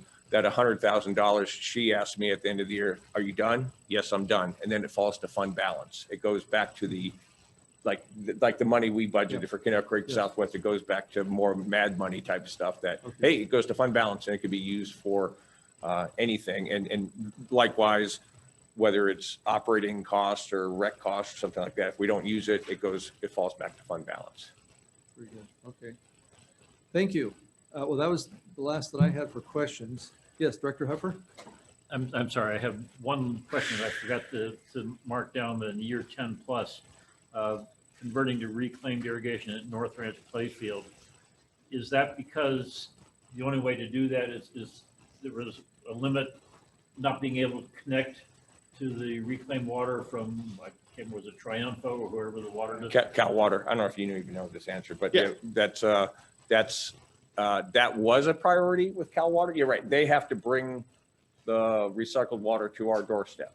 And it was a project. We actually had it in year 4 a few years back. Yeah. And then they were doing their toilet to tap project, for their reclaimed water. And so this became a much less priority for them. And so they put it on their back burner. So we put it on our back burner. So this was just, they have to do their project.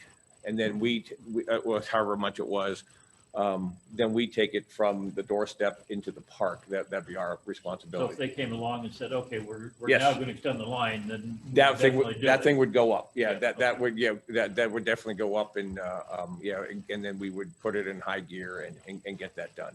All right, thank you. Yeah, and just to add to that, from the Triumpho project, if you remember, the line is actually in Westlake Boulevard, so it had to come all the way up to the street from at the doorstep, as Tom mentioned. And so I believe for that one, they have to come off of Lindero Canyon to get up there. Yeah, it's So- expensive. It's, I think, when last time they told me, it's $300 a lineal foot to bring the line. So it's expensive. And that's why they've got other priorities for that. Yeah, and just kind of like for educating everyone, the likelihood of additional recycled water availability is low if they do get their indirect potable reuse project done, which is also colloquially known as toilet to tap. What they're going to do is start putting their reclaimed water, highly treated, back into their Las Virgenes reservoir, blend it, and then send it back into the potable system. And it's actually a way to save water and save money for them. And so they'll have a use for all their reclaimed and they don't have more to sell. So that's kind of what's going on in the big picture. Yeah. All right. I just had one more comment, not so much this, but having to do with Quimby fees. Maybe think of, I think, Mr. Healy, you talked about the $10,000 per unit approximately for Quimby fees. Was there a reduced rate that was negotiated for the Thousand Oaks Boulevard specific plan? This is actually something the board we may all need to readdress. If you guys weren't on the board, the city was doing the idea of mixed use and additional housing on the boulevard. They talked about as many as 400 units, something like. Yeah, oh, it grew to that, but at the time it was about 214 or something. So they had a fairly low number of units that they were trying to get to, and I think it grew to 400. And the business community was very concerned because the component of establishing the Quimby fee is the fair market value of the land that you were supposed to buy to serve that project. So when they're paying a fee, if the underlying land value is $4 million an acre, the ultimate Quimby fee could be $40,000 a unit instead of 10. So the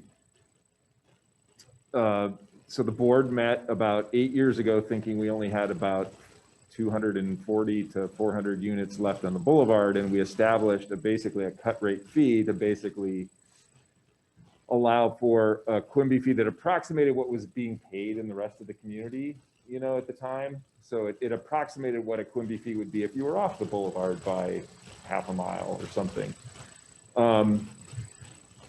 So it is, with the property values going up quite a bit, and the fee, when it got passed, it actually was available to anyone in multifamily housing, not just the boulevard.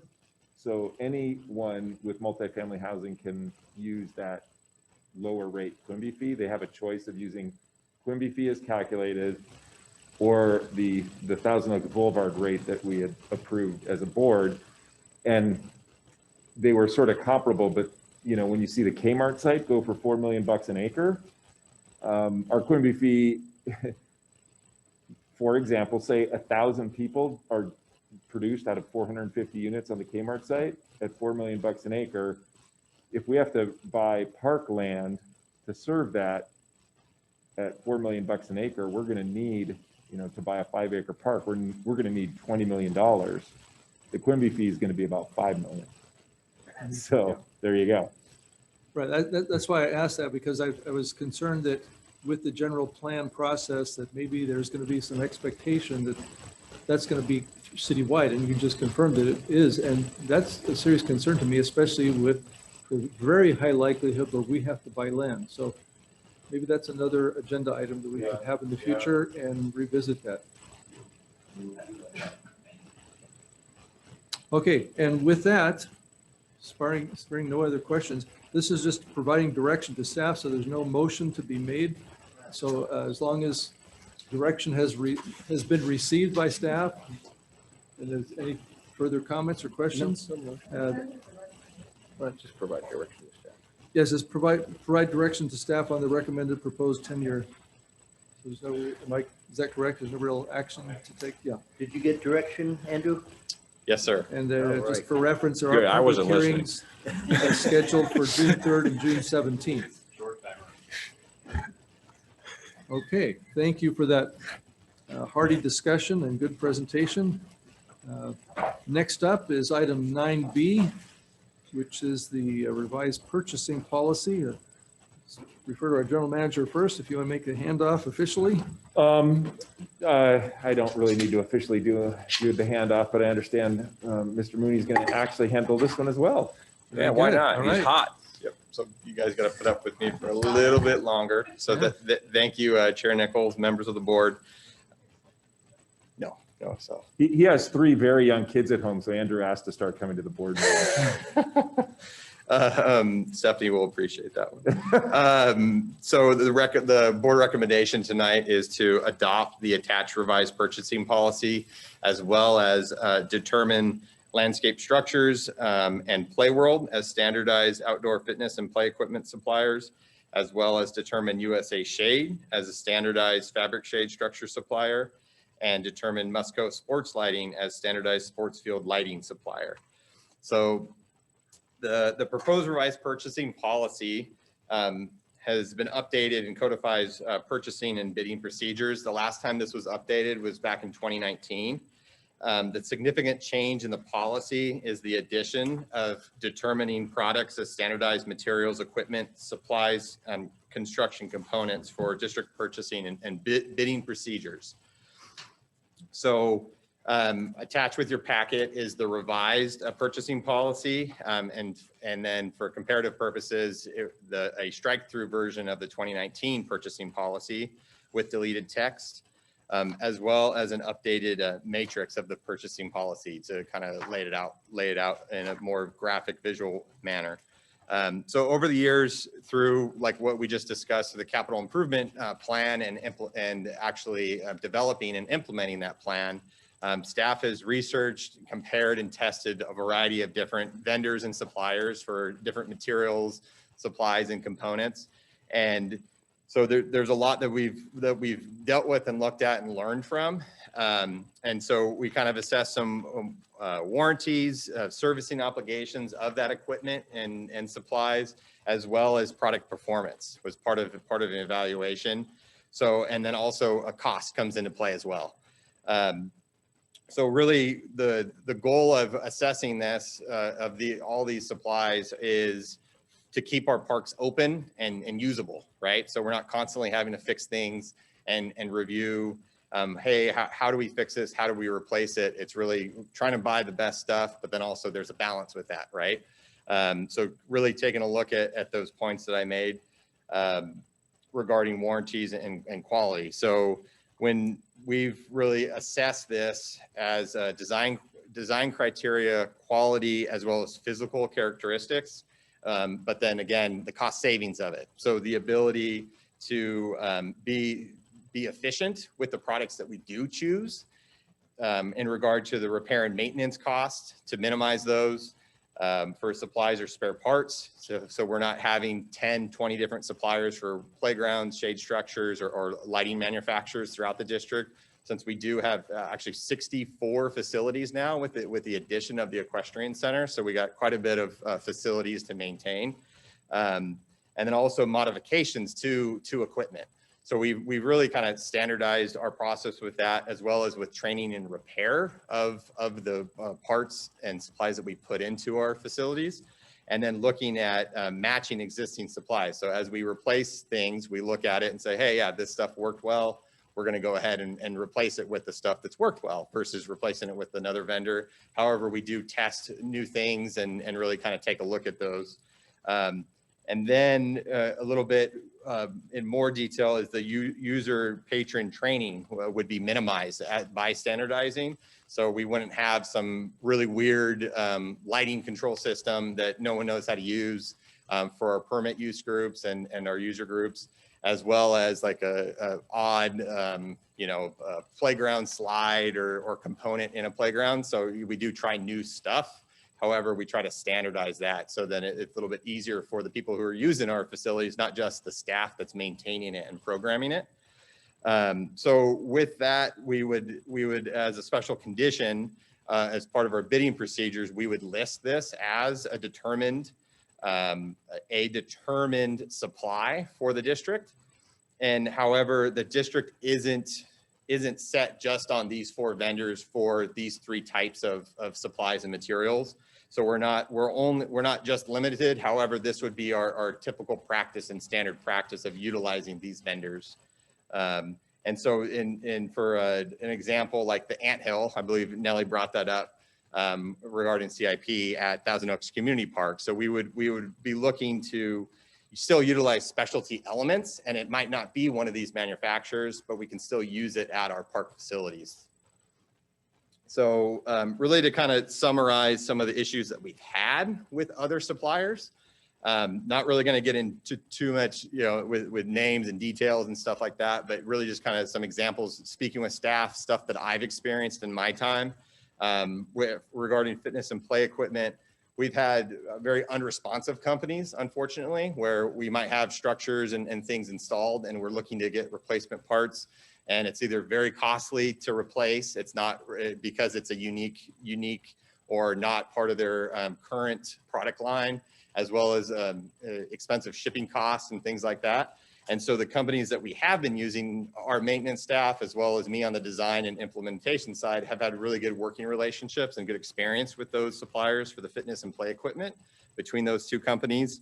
And then in regard to the fabric shade structure, so really the company that we use is very high quality.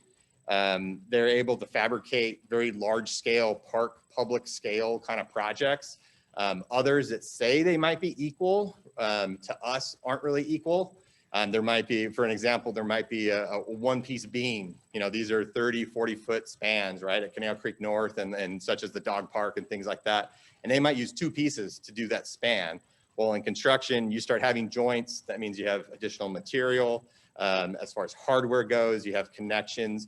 You might have issues of failure or rust. And so the company that we use with USA Shade, they're able to provide a top of the line kind of product, whereas others say they're equal, but really they're not really meeting what we feel is equal. And then as far as the lighting goes, Musco is extremely vetted. They've been able to do a lot of work throughout the United States and internationally, and they're used for all levels, which is great. However, because of the success we've had with them, and they've really pioneered the lighting control systems. And so other companies haven't been able to kind of keep up with them as far as the integrated control system and the ease of that interface for our user groups. So that way it really kind of they really kind of set the bar for the industry, and others are not able to kind of provide the product and service that they can provide. And then getting into a little bit more detail with each of these companies. So Landscape Structures for fitness and playground equipment. So the 2 playgrounds we just finished at Pepper Tree and Glenwood, those are Landscape Structure equipment, as well as Wildwood. And so we have equipment installed or proposed throughout the district for 22 playgrounds out of the 43 playground or fitness sites in the district with Landscape Structures. And going down kind of the design criteria, quality and physical characteristics of our understanding of the standardized policy is Landscape Structures really offers a wide range of playground and fitness equipment, so that they can offer you pretty much anything you want, and which gives us the ability to offer that to the public. So we can do some really fun stuff, but also back to the quality part, really high quality equipment. It's all manufactured in the US, which provides more significant control of their product line. And then it keeps the quality, the costs, and also sustainability at optimal or above kind of standard for playground and just manufacturing in general. And then the physical characteristics, they're really built to last. Like I said, and during CIP, a good playground, 15 to 20 years, depending on the use. However, these companies that we've been using, we continue to see improvements with them, especially landscape structures. They have really good durable materials and coatings and finishes on their metals and plastics that, you know, don't fade, don't warp and stuff like that. And our maintenance guys really like it, because then they're not constantly kind of trying to fix things that maybe we just installed a few years prior. And then examples, I know I gave you the 3 current ones, but Borchard Community Park, the barn themed playground, that's landscape structures, as well as Sapway Trails Community Park that we built a few years ago. That's landscape structures as well. And then moving on to the other outdoor fitness and play equipment supplier is Play World, and not a typo. The equipment actually, they're actually established both in 1971, but they actually have, when we did our inventory of the district, they as well already have 22 installed or proposed playgrounds or fitness areas within the district's 43 sites that have that. And the number is because there is overlap. Some of the projects have been phased, such as like Old Meadows. So we have a couple different vendors within the same footprint, same playground, or we have a larger playground that might have been phased, such as like Oak Brook and things. So we have 2 vendors on one site. And so very similarly to landscape structures, they have a really broad range of really good stuff. From fitness to little kid playground stuff to bigger kid, more kind of risky climbers and things like that. So they really have some good design within their structures. Again, quality, they're nearly all their product line is manufactured in the US. Then again, it provides control of their product line and good turnaround. So if we do have broken parts, because things do break, for a variety of reasons, that we can get it replaced. And then that way we can keep the playground open, keep people using our playgrounds or fitness areas. And again, they do have good guarantees and qualities for their warranties. So both of those companies have leading warranties within the industry of playground and fitness. And then physical characteristics, again, assortment of built materials that have really good protective coatings, and they're utilized within their manufactured equipment that's very high quality and very strong. Again, it's the durability of what we're installing.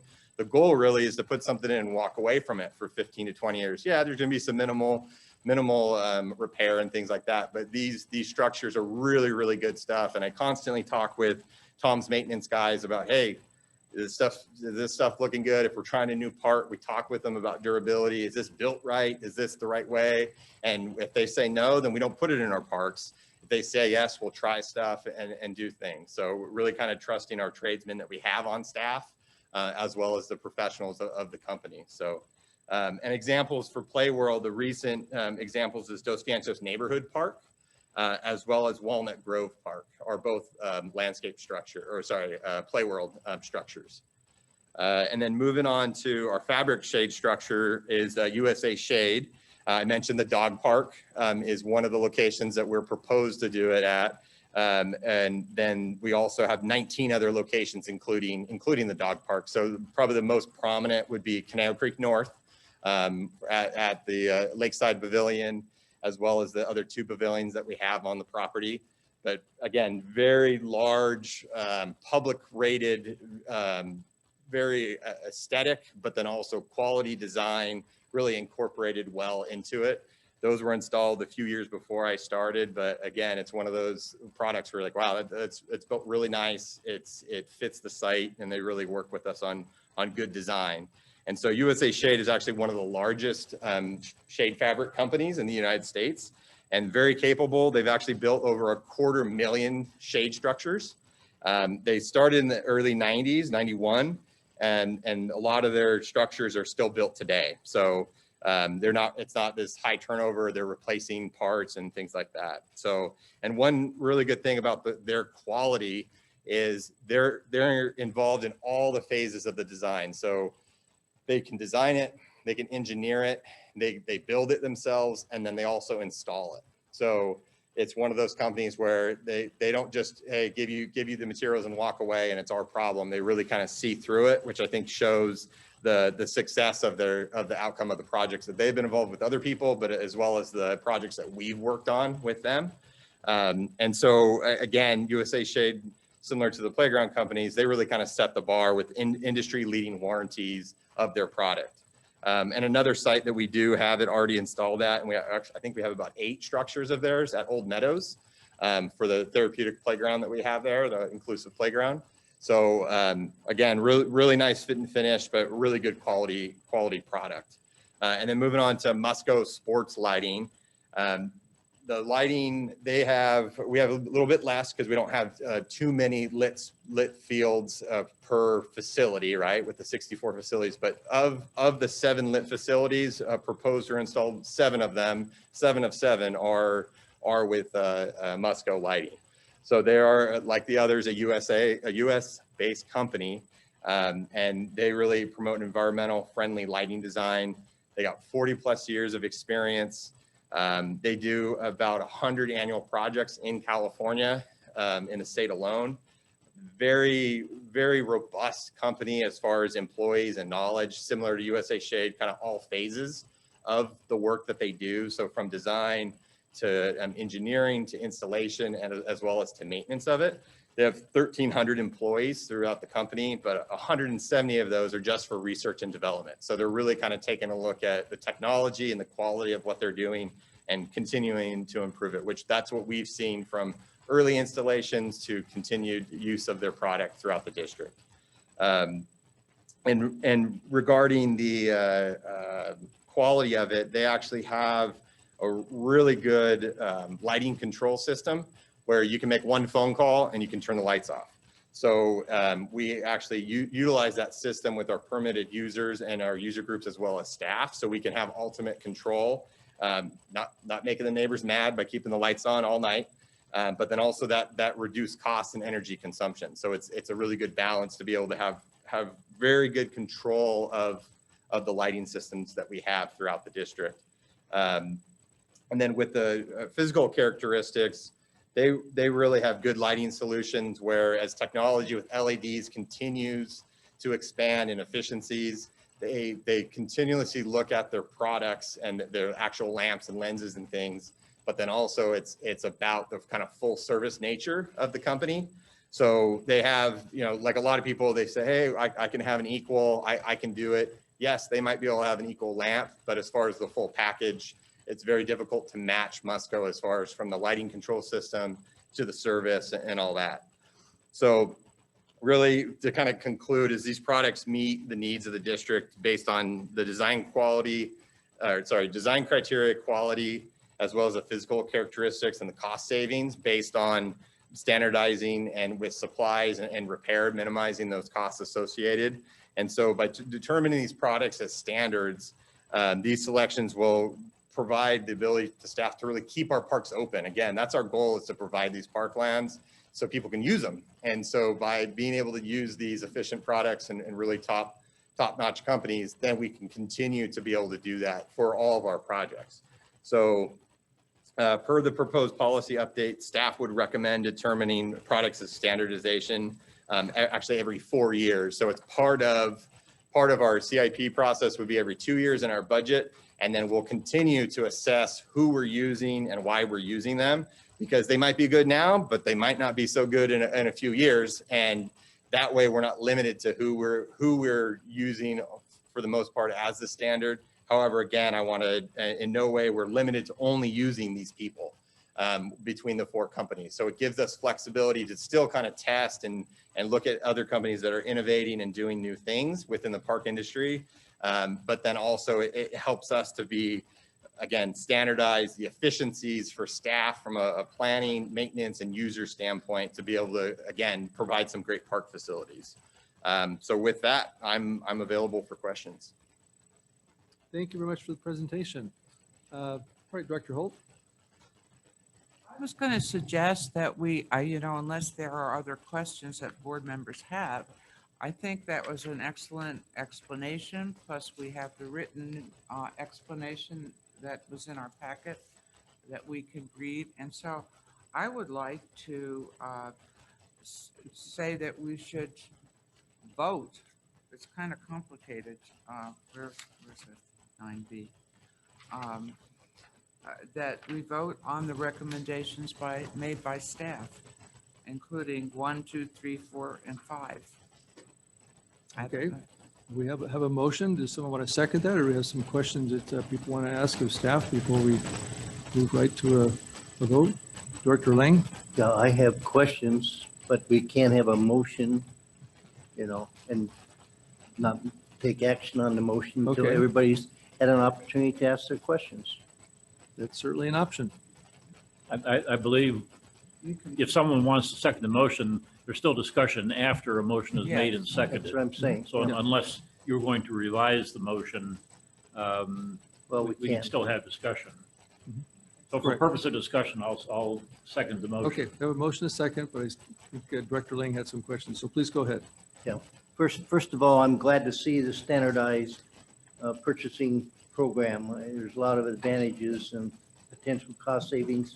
Now, have these 4 prime contractors been notified that we might be selecting them as our primary suppliers? So to clarify, these aren't contractors. These are suppliers. So it's a supplies product. Some of them may be installers of their product, but that's up to the specific project. So similar to like the dog park, we specified this. However, that company they have the abilities to install it since they're a licensed contractor, but that doesn't mean that we have to use them or the general has to use them to install it. Okay, well, where I was kind of going with this is any price breaks with them knowing that we will be, most likely using them or something like that if we get a better price. We're not really looking at the cost savings from a line item per se. It's more about the cost savings, the ability to be able to efficiently simplify maintenance and repair of those products. However, we have discussed with the vendors, but we don't have to use them every time is the point. So. Okay, and if I read this correctly, the board will only be involved in voting on a particular contract in the 60,000 and above range. Is that correct? Correct. That hasn't changed though. Okay. And one of the things I would like to ask and you touched on it, Andrew, kind of one of your last comments, if another vendor comes out with a better product and we decide to go with them, we follow our standard bid process. Correct. Yep. Yeah, all of these would still be, well, depending on the pricing, but typically all these would still be coming to the board for award for individual projects. Okay. And one last comment, you mentioned the shade structure, and I think you mentioned Creekside up Canal Creek North. I think that was our first shade structure. And what sticks in my mind is we had termite problems twice. We had to replace the roof type of structure that was over it. And there was quite a debate by the board as to the material and how would it last longer than wood and so forth. And we finally, made that decision to go with, those types of shade structures. And from what I see and understand, that it's the way to go these days. Very popularly, I remember that was a hard discussion we had when we changed from the wood to the Right. fabric. Wood rot. Yeah, wood rot and just glue, yeah, Yeah, and then it becomes dangerous because it's overhead. But yeah, that was a tough decision, and I think that was $750,000 to do all 3 shade structures. So it was a lot of money. Yeah. But it's been great. Congratulations on coming up with this procedure. That concludes my comments at Okay, this time. thank you. Director Hupper? Yeah, I have absolutely no issue with the idea of standardizing your suppliers. All of the arguments that you've made in your presentation here are spot on. My question or my concern is, and I can't remember the code that is effective, but is there any chance that we're running afoul of the state's laws, state laws in terms of competitive bidding. Has this been reviewed by legal counsel? Does it need to be reviewed by legal counsel? Have other park districts in the state successfully implemented a standardizing program like this? This is, after our issues we had, I contacted the city of Thousand Oaks and just kind of laid it out like, this is what happened, and they said they have several standardized products and they've gone through a similar process. So utilizing their process, and I also looked at some other municipalities and agencies throughout the state of California on how they do these type of projects. And so this is very similar to other agencies. So you're fairly confident that we're not opening ourselves up to some kind of legal problem with the state rules on competitive bidding? Yes. Okay. Thank you. Director Cusworth. Yeah, that was an excellent presentation. You actually had me with, we'd like to use these products we like. But, incredible amount of information. I was confused as to why, and you don't need to give a big explanation, is if we can, saying we want to use these, we want to standardize, but we're still open to using other products if we want to, why we really need a board recommendation on this. Because it seems like we're sort of open to do whatever you feel is Well, use a good company. yeah, it just, I think what we're, for like, we're being able to not totally restrict ourselves, it's usually for specialty products. And the reason we want to standardize was for all the reasons we had in there, for quality and physical and cost savings and all that, all the things that were in the board report. But, like when he mentioned the anthill, we've also, whether it's, we were looking at some other things, I think. Well, good example is Old Meadows. Yeah. I was on the tail end of the Old Meadows project, the inclusive playground. That was three phases. We had an existing playground.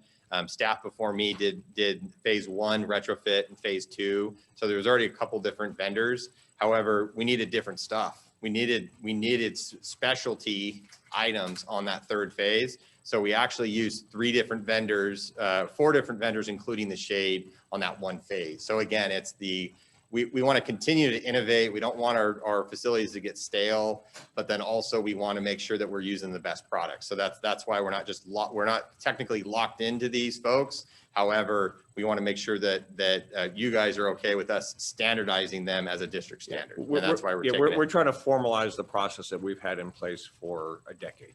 So That's basically, go ahead. Is this somewhat so that if you're putting out bids to contractors, you can say you have to use these products, these are our standardized suppliers?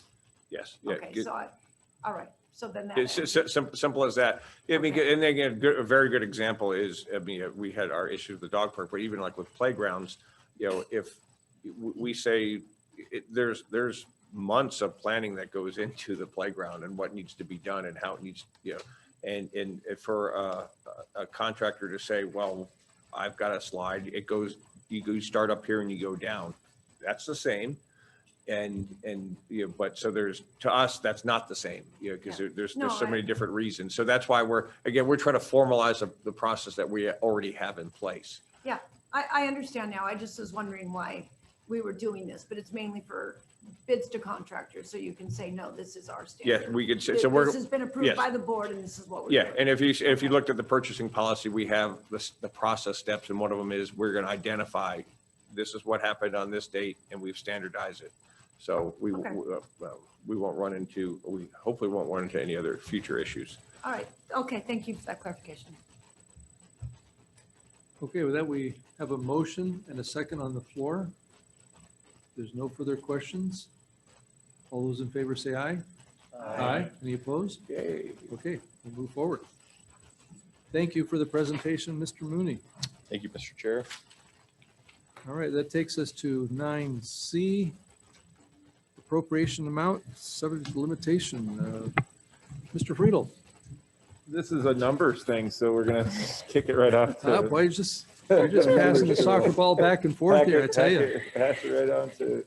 All right. Ms. Smith. Ms. Smith, please go ahead. All right, thank you. So this is our annual practice of setting our appropriation limit. It increases every year based on population and the per capita personal income amounts.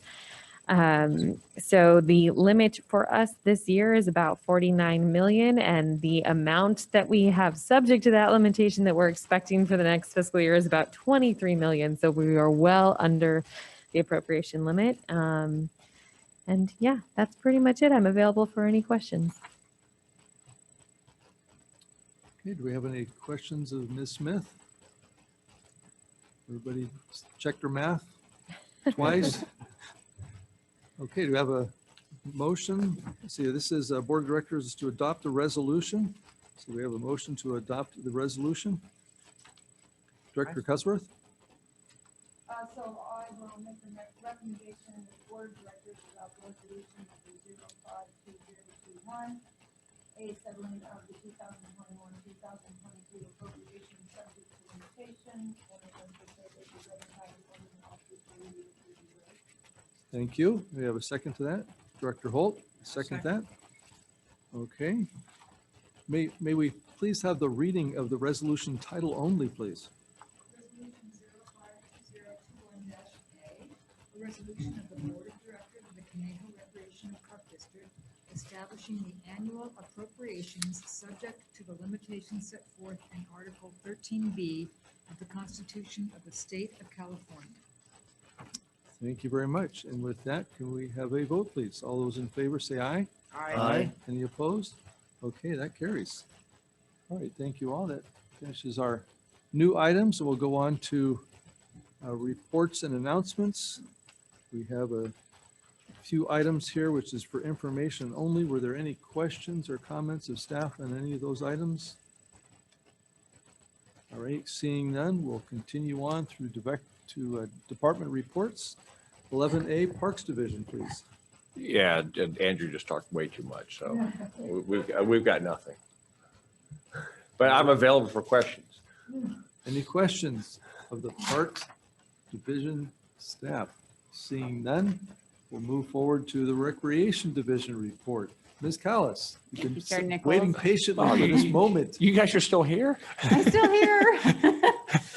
I don't have a big report. So just to update, we're getting ready for summer out in the field. So hiring a lot of staff, trying to figure out what June 15th looks like. So getting ready to possibly open more, all of that good stuff. The staff are still doing a great job as far as managing programs that they are able to do and the expenses that they're doing. So with that, and then the tax program has ended. There was a nice thank you in the newspaper for all of our volunteers. Let's see if there's anything else that was a must. Oh, we had in, I know his name was in there too. Therapeutic recreation had, you guys hopefully saw it in your thing, a couple of eighth graders and fifth graders that will be graduating this year. So they're super excited for the kids out there. I did do some visits. I went and played cornhole with Old Meadows and had some fun with some of the kids out there. Went to some of the parks and saw some of our upgraded playgrounds and walking paths. We're still getting better at marketing. Sometimes we confuse people out there, so we've had to answer some questions on different things. But overall, Charlene is doing awesome with the marketing. She's just really jumped in, and we're seeing a lot of great things coming out of her and the marketing department. So with that, I'm available for questions. Very good. Thank you. Director Huffer. Yeah, Rochelle, I know I asked you this the other day. Is there any update on the status of Global as to when the vaccination folks are pulling out? Yeah, it looks like we've heard that they might be leaving around June 6th. If they do, I think they're going to take about a week to kind of clean everything up and move out. We'll probably need a week or so to get our stuff back where it's supposed to go. We are planning on having programs open and ready to go probably early July. But really, we don't know if the center will be open for people just to drop in. So we're preparing for a July opening of programs and getting people in the building doing stuff. So, and staff knows we want to do it as soon as possible, but we do know as administration, it's going to take them a little bit of time to switch everything over. So. Any other questions? Okay, thank you very much. Next, we'll go to Management Services Division Report. Ms. Smith? Thank you, Chair Nichols and directors. I'll have a bit more to say later this evening, so I'll leave my report at that, and I'm available for questions. I couldn't hear what you said. Oh, I have more to chat with you about later, so ask me any questions you like, but that's all I have right now. Thank you. Thank you. Next, General Manager's Report. Mr. Friedel? Yes, thanks, Chair Nichols, members of the board. We do have a need for a closed session. But I do need to feel like I have to say something about the governor's May revise and how disappointed I am in the fact that it doesn't have any COVID relief for special districts, in particular Rec and Park districts. So harbor and port districts were taken care of, water and wastewater utilities were taken care of. Recreation and parks, not so much. I will say I've been in this sort of role at CRPD and also at the city before.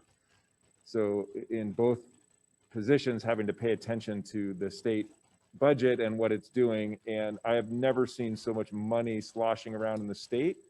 And to have us work as hard as we have over the past year to do all of the COVID related things that we were supposed to do, the right things to do to help the community, expend the money we expended, be forced to shut down the gatherings, and then expend extra money trying to enforce others to not gather on our property, just crushing our revenues. To have done all of that and then to not be recognized whatsoever by the state is infuriating, frankly. I've been screaming about it since Friday. I've been probably talking every single day since then with legislative staff members, with legislators themselves, with our lobbyists, the CSDA lobbyists, with other general managers. I think our chair will have the opportunity to sign a letter making a plea to our legislators to take care of us.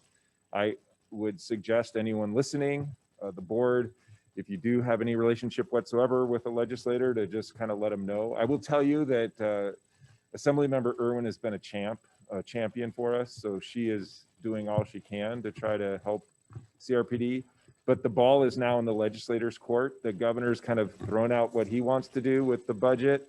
And now it's up to the legislators to push back a bit and decide what their priorities are. It's not over yet. There's still a week or two to go before things will be done, but the printed language, we still haven't seen it.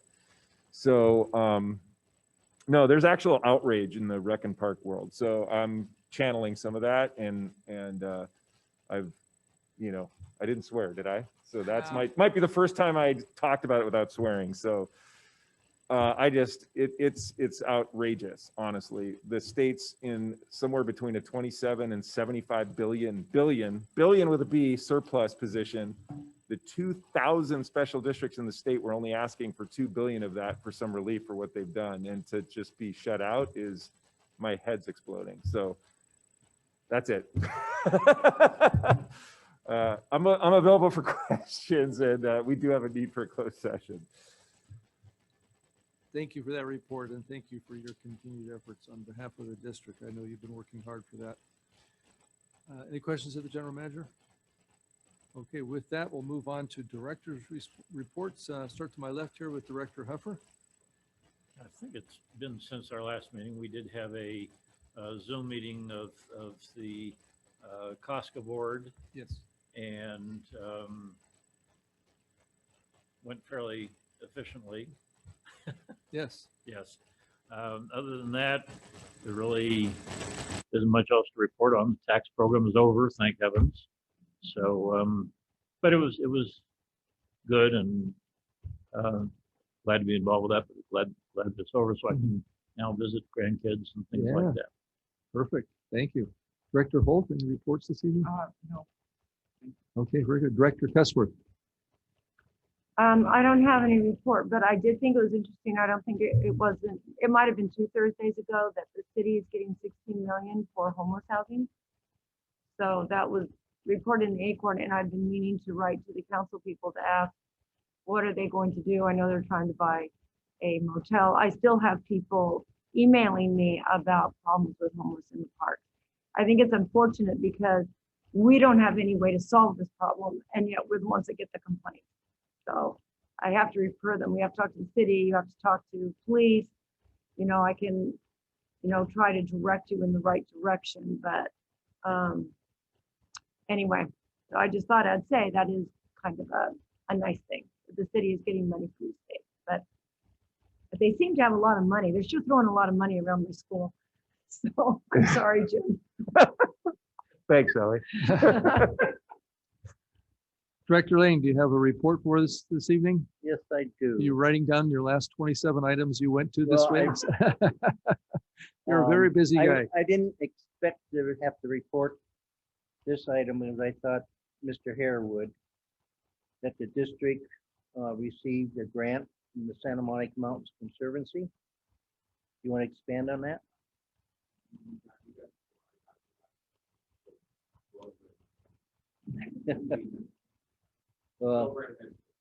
Well, the grant that our CRPD applied for is for a water tender. And it's going to be stationed at Rancho Potrero for a number of reasons, very central and key location. Now, is that going to be a brand new one? Yes. Okay. I assume, but I just wanted to make sure. And then there's a couple representatives of Costa who also received grant from the Santa Monica Mountain Conservancy. I don't recall the exact amount, but for invasive species removal and so forth. And I did get a thank you from Costa administrator. So appreciate that. And you may know, and I know Mr. Hare and Mr. Friedel know for sure that there were like 12, and Melissa, or like 12 different grants that were awarded. Hidden Hills is undergrounding some power lines and so forth. Both the city of Calabasas and city of Agora Hills are going to get a mobile emergency command center. Both of the cities have their city halls with their emergency command centers during the Rosie fire shut down. One of them, I can't remember which one, they had it twice. They had to go find a different location for a second time. But anyway, so those were some of the 12 different grants that Santa Monica Mountains Conservancy awarded. And then last Friday, there was an official announcement of that was held at the site of the wildlife crossing. So it was, and I believe I sent that video around that covered that. And and then General Manager and I both attended the CSDA Legislative Days. And one of the things, and I think I shared this also with the board, a new federal level of representation for special districts called the National Special Districts Coalition. And I think we all know that there are other states that have special districts or government entities similar to special districts. This kind of brings them all together and allows them to have representation at the national level. So that's a big step. And considering, you know, what special districts look like, you know, down in Florida, up in Illinois, Texas, Colorado, and so how different they were. And this was really going to facilitate kind of and hopefully getting more recognition for what we do. This type of an organization, we don't seem to be getting it in the state of California, but I think with this organization at the national level, it's going to open the eyes and ears of some of the Senate and legislature, Congress. And that concludes my report. Thank you. As was mentioned, we had the Costco board meeting on the 12th. It was a Zoom meeting, so it was quick and efficient, as was mentioned. I also attended the California Association of Recreation and Park Districts Finance Committee meeting on the 7th. That was also a Zoom meeting. That was quite quick as well. And lastly, I attended via Zoom the Thousand Oaks City Council meeting on Monday night, which was not fast and efficient. It was about 6 hours long, and that was all public testimony, public speakers, 136 speakers. Very interesting. I will say that while I knew that the orchard vacant property had been bantied about a little bit, I did not realize it would take about 80 to 90% of the discussion of that meeting, and it was as though the general plan was not even being amended. So I was just flabbergasted with that. But nonetheless, I won't call it entertaining, but it was informative. And with that, we will move on to item 12, requests for status reports and items for subsequent agendas. Do we have anything from the board on that? Okay. And we go to our second items from the public. Is there anybody waiting in the wings for time to speak? Thank you so much for keeping that open for us. And so we will be having a closed session.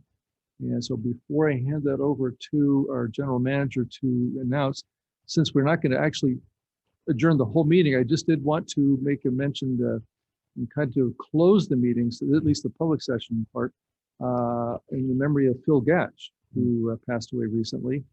He was our first city planning director, started in 1967, and worked his way up to city manager and retired in 2005. The reason I just want to mention that about him is because I think with his direction and his leadership, basically we have the open space that we do. I don't want to say all the parks as well, but I'm sure that's part of it. But I would have to say that he was probably one of the key figures in our city staff, and probably just the formulating of it, of open space and how the city was going to be laid out. So we can thank him for a lot of that work. I know John Prescott is also mentioned in this article because he worked with him hand in hand. And I was fortunate enough to work with both of them for about 3 years. And I would say he I really appreciate his leadership and his commitment and his vision for the community each and every step along the way. But he wasn't an iron fist either. He was always willing to understand and accept opinions. So certainly miss him, and we'll appreciate his contribution to our community as long as we live here. So just recognizing him. Yes, Director Holt? So are you closing the meeting in his honor? Yes, yes. I think that's so big. He will get something for his family. Yeah, yes. Was there anything else before I hand it to the city? Now we've now got a new city manager, new general manager. Yes, Director Huffer. I just have to make a quick comment. It feels like things are starting to return a little bit to normal when we have this nice pink and blue sheet on our Yes. folder finally. Yes. It's been well over a year, so welcome back. So with that, Mr. Friedel, do Yes. you want to announce our closed session? Yes, thank you, Chair Nichols. We do have need for a closed session conference with labor negotiators pursuant to Government Code Section 54-957.6. District reps will be General Manager Friedel, Management Services Administrator Smith. It'll be about labor, and we will have our attorney on the line, Adriana Guzman, and also Shelley Howell, our HR director, on the Zoom. And this is regarding labor negotiations with Service Employees International Union, with the representative employees, and regarding salary schedules and fringe benefits for unrepresented. No announcement is expected. Okay, with that, I'm going to close this public portion of our meeting, and again, in the honor and memory of Phil Gatch. And we will adjourn to the closed session, executive closed session. Thank you for joining us tonight.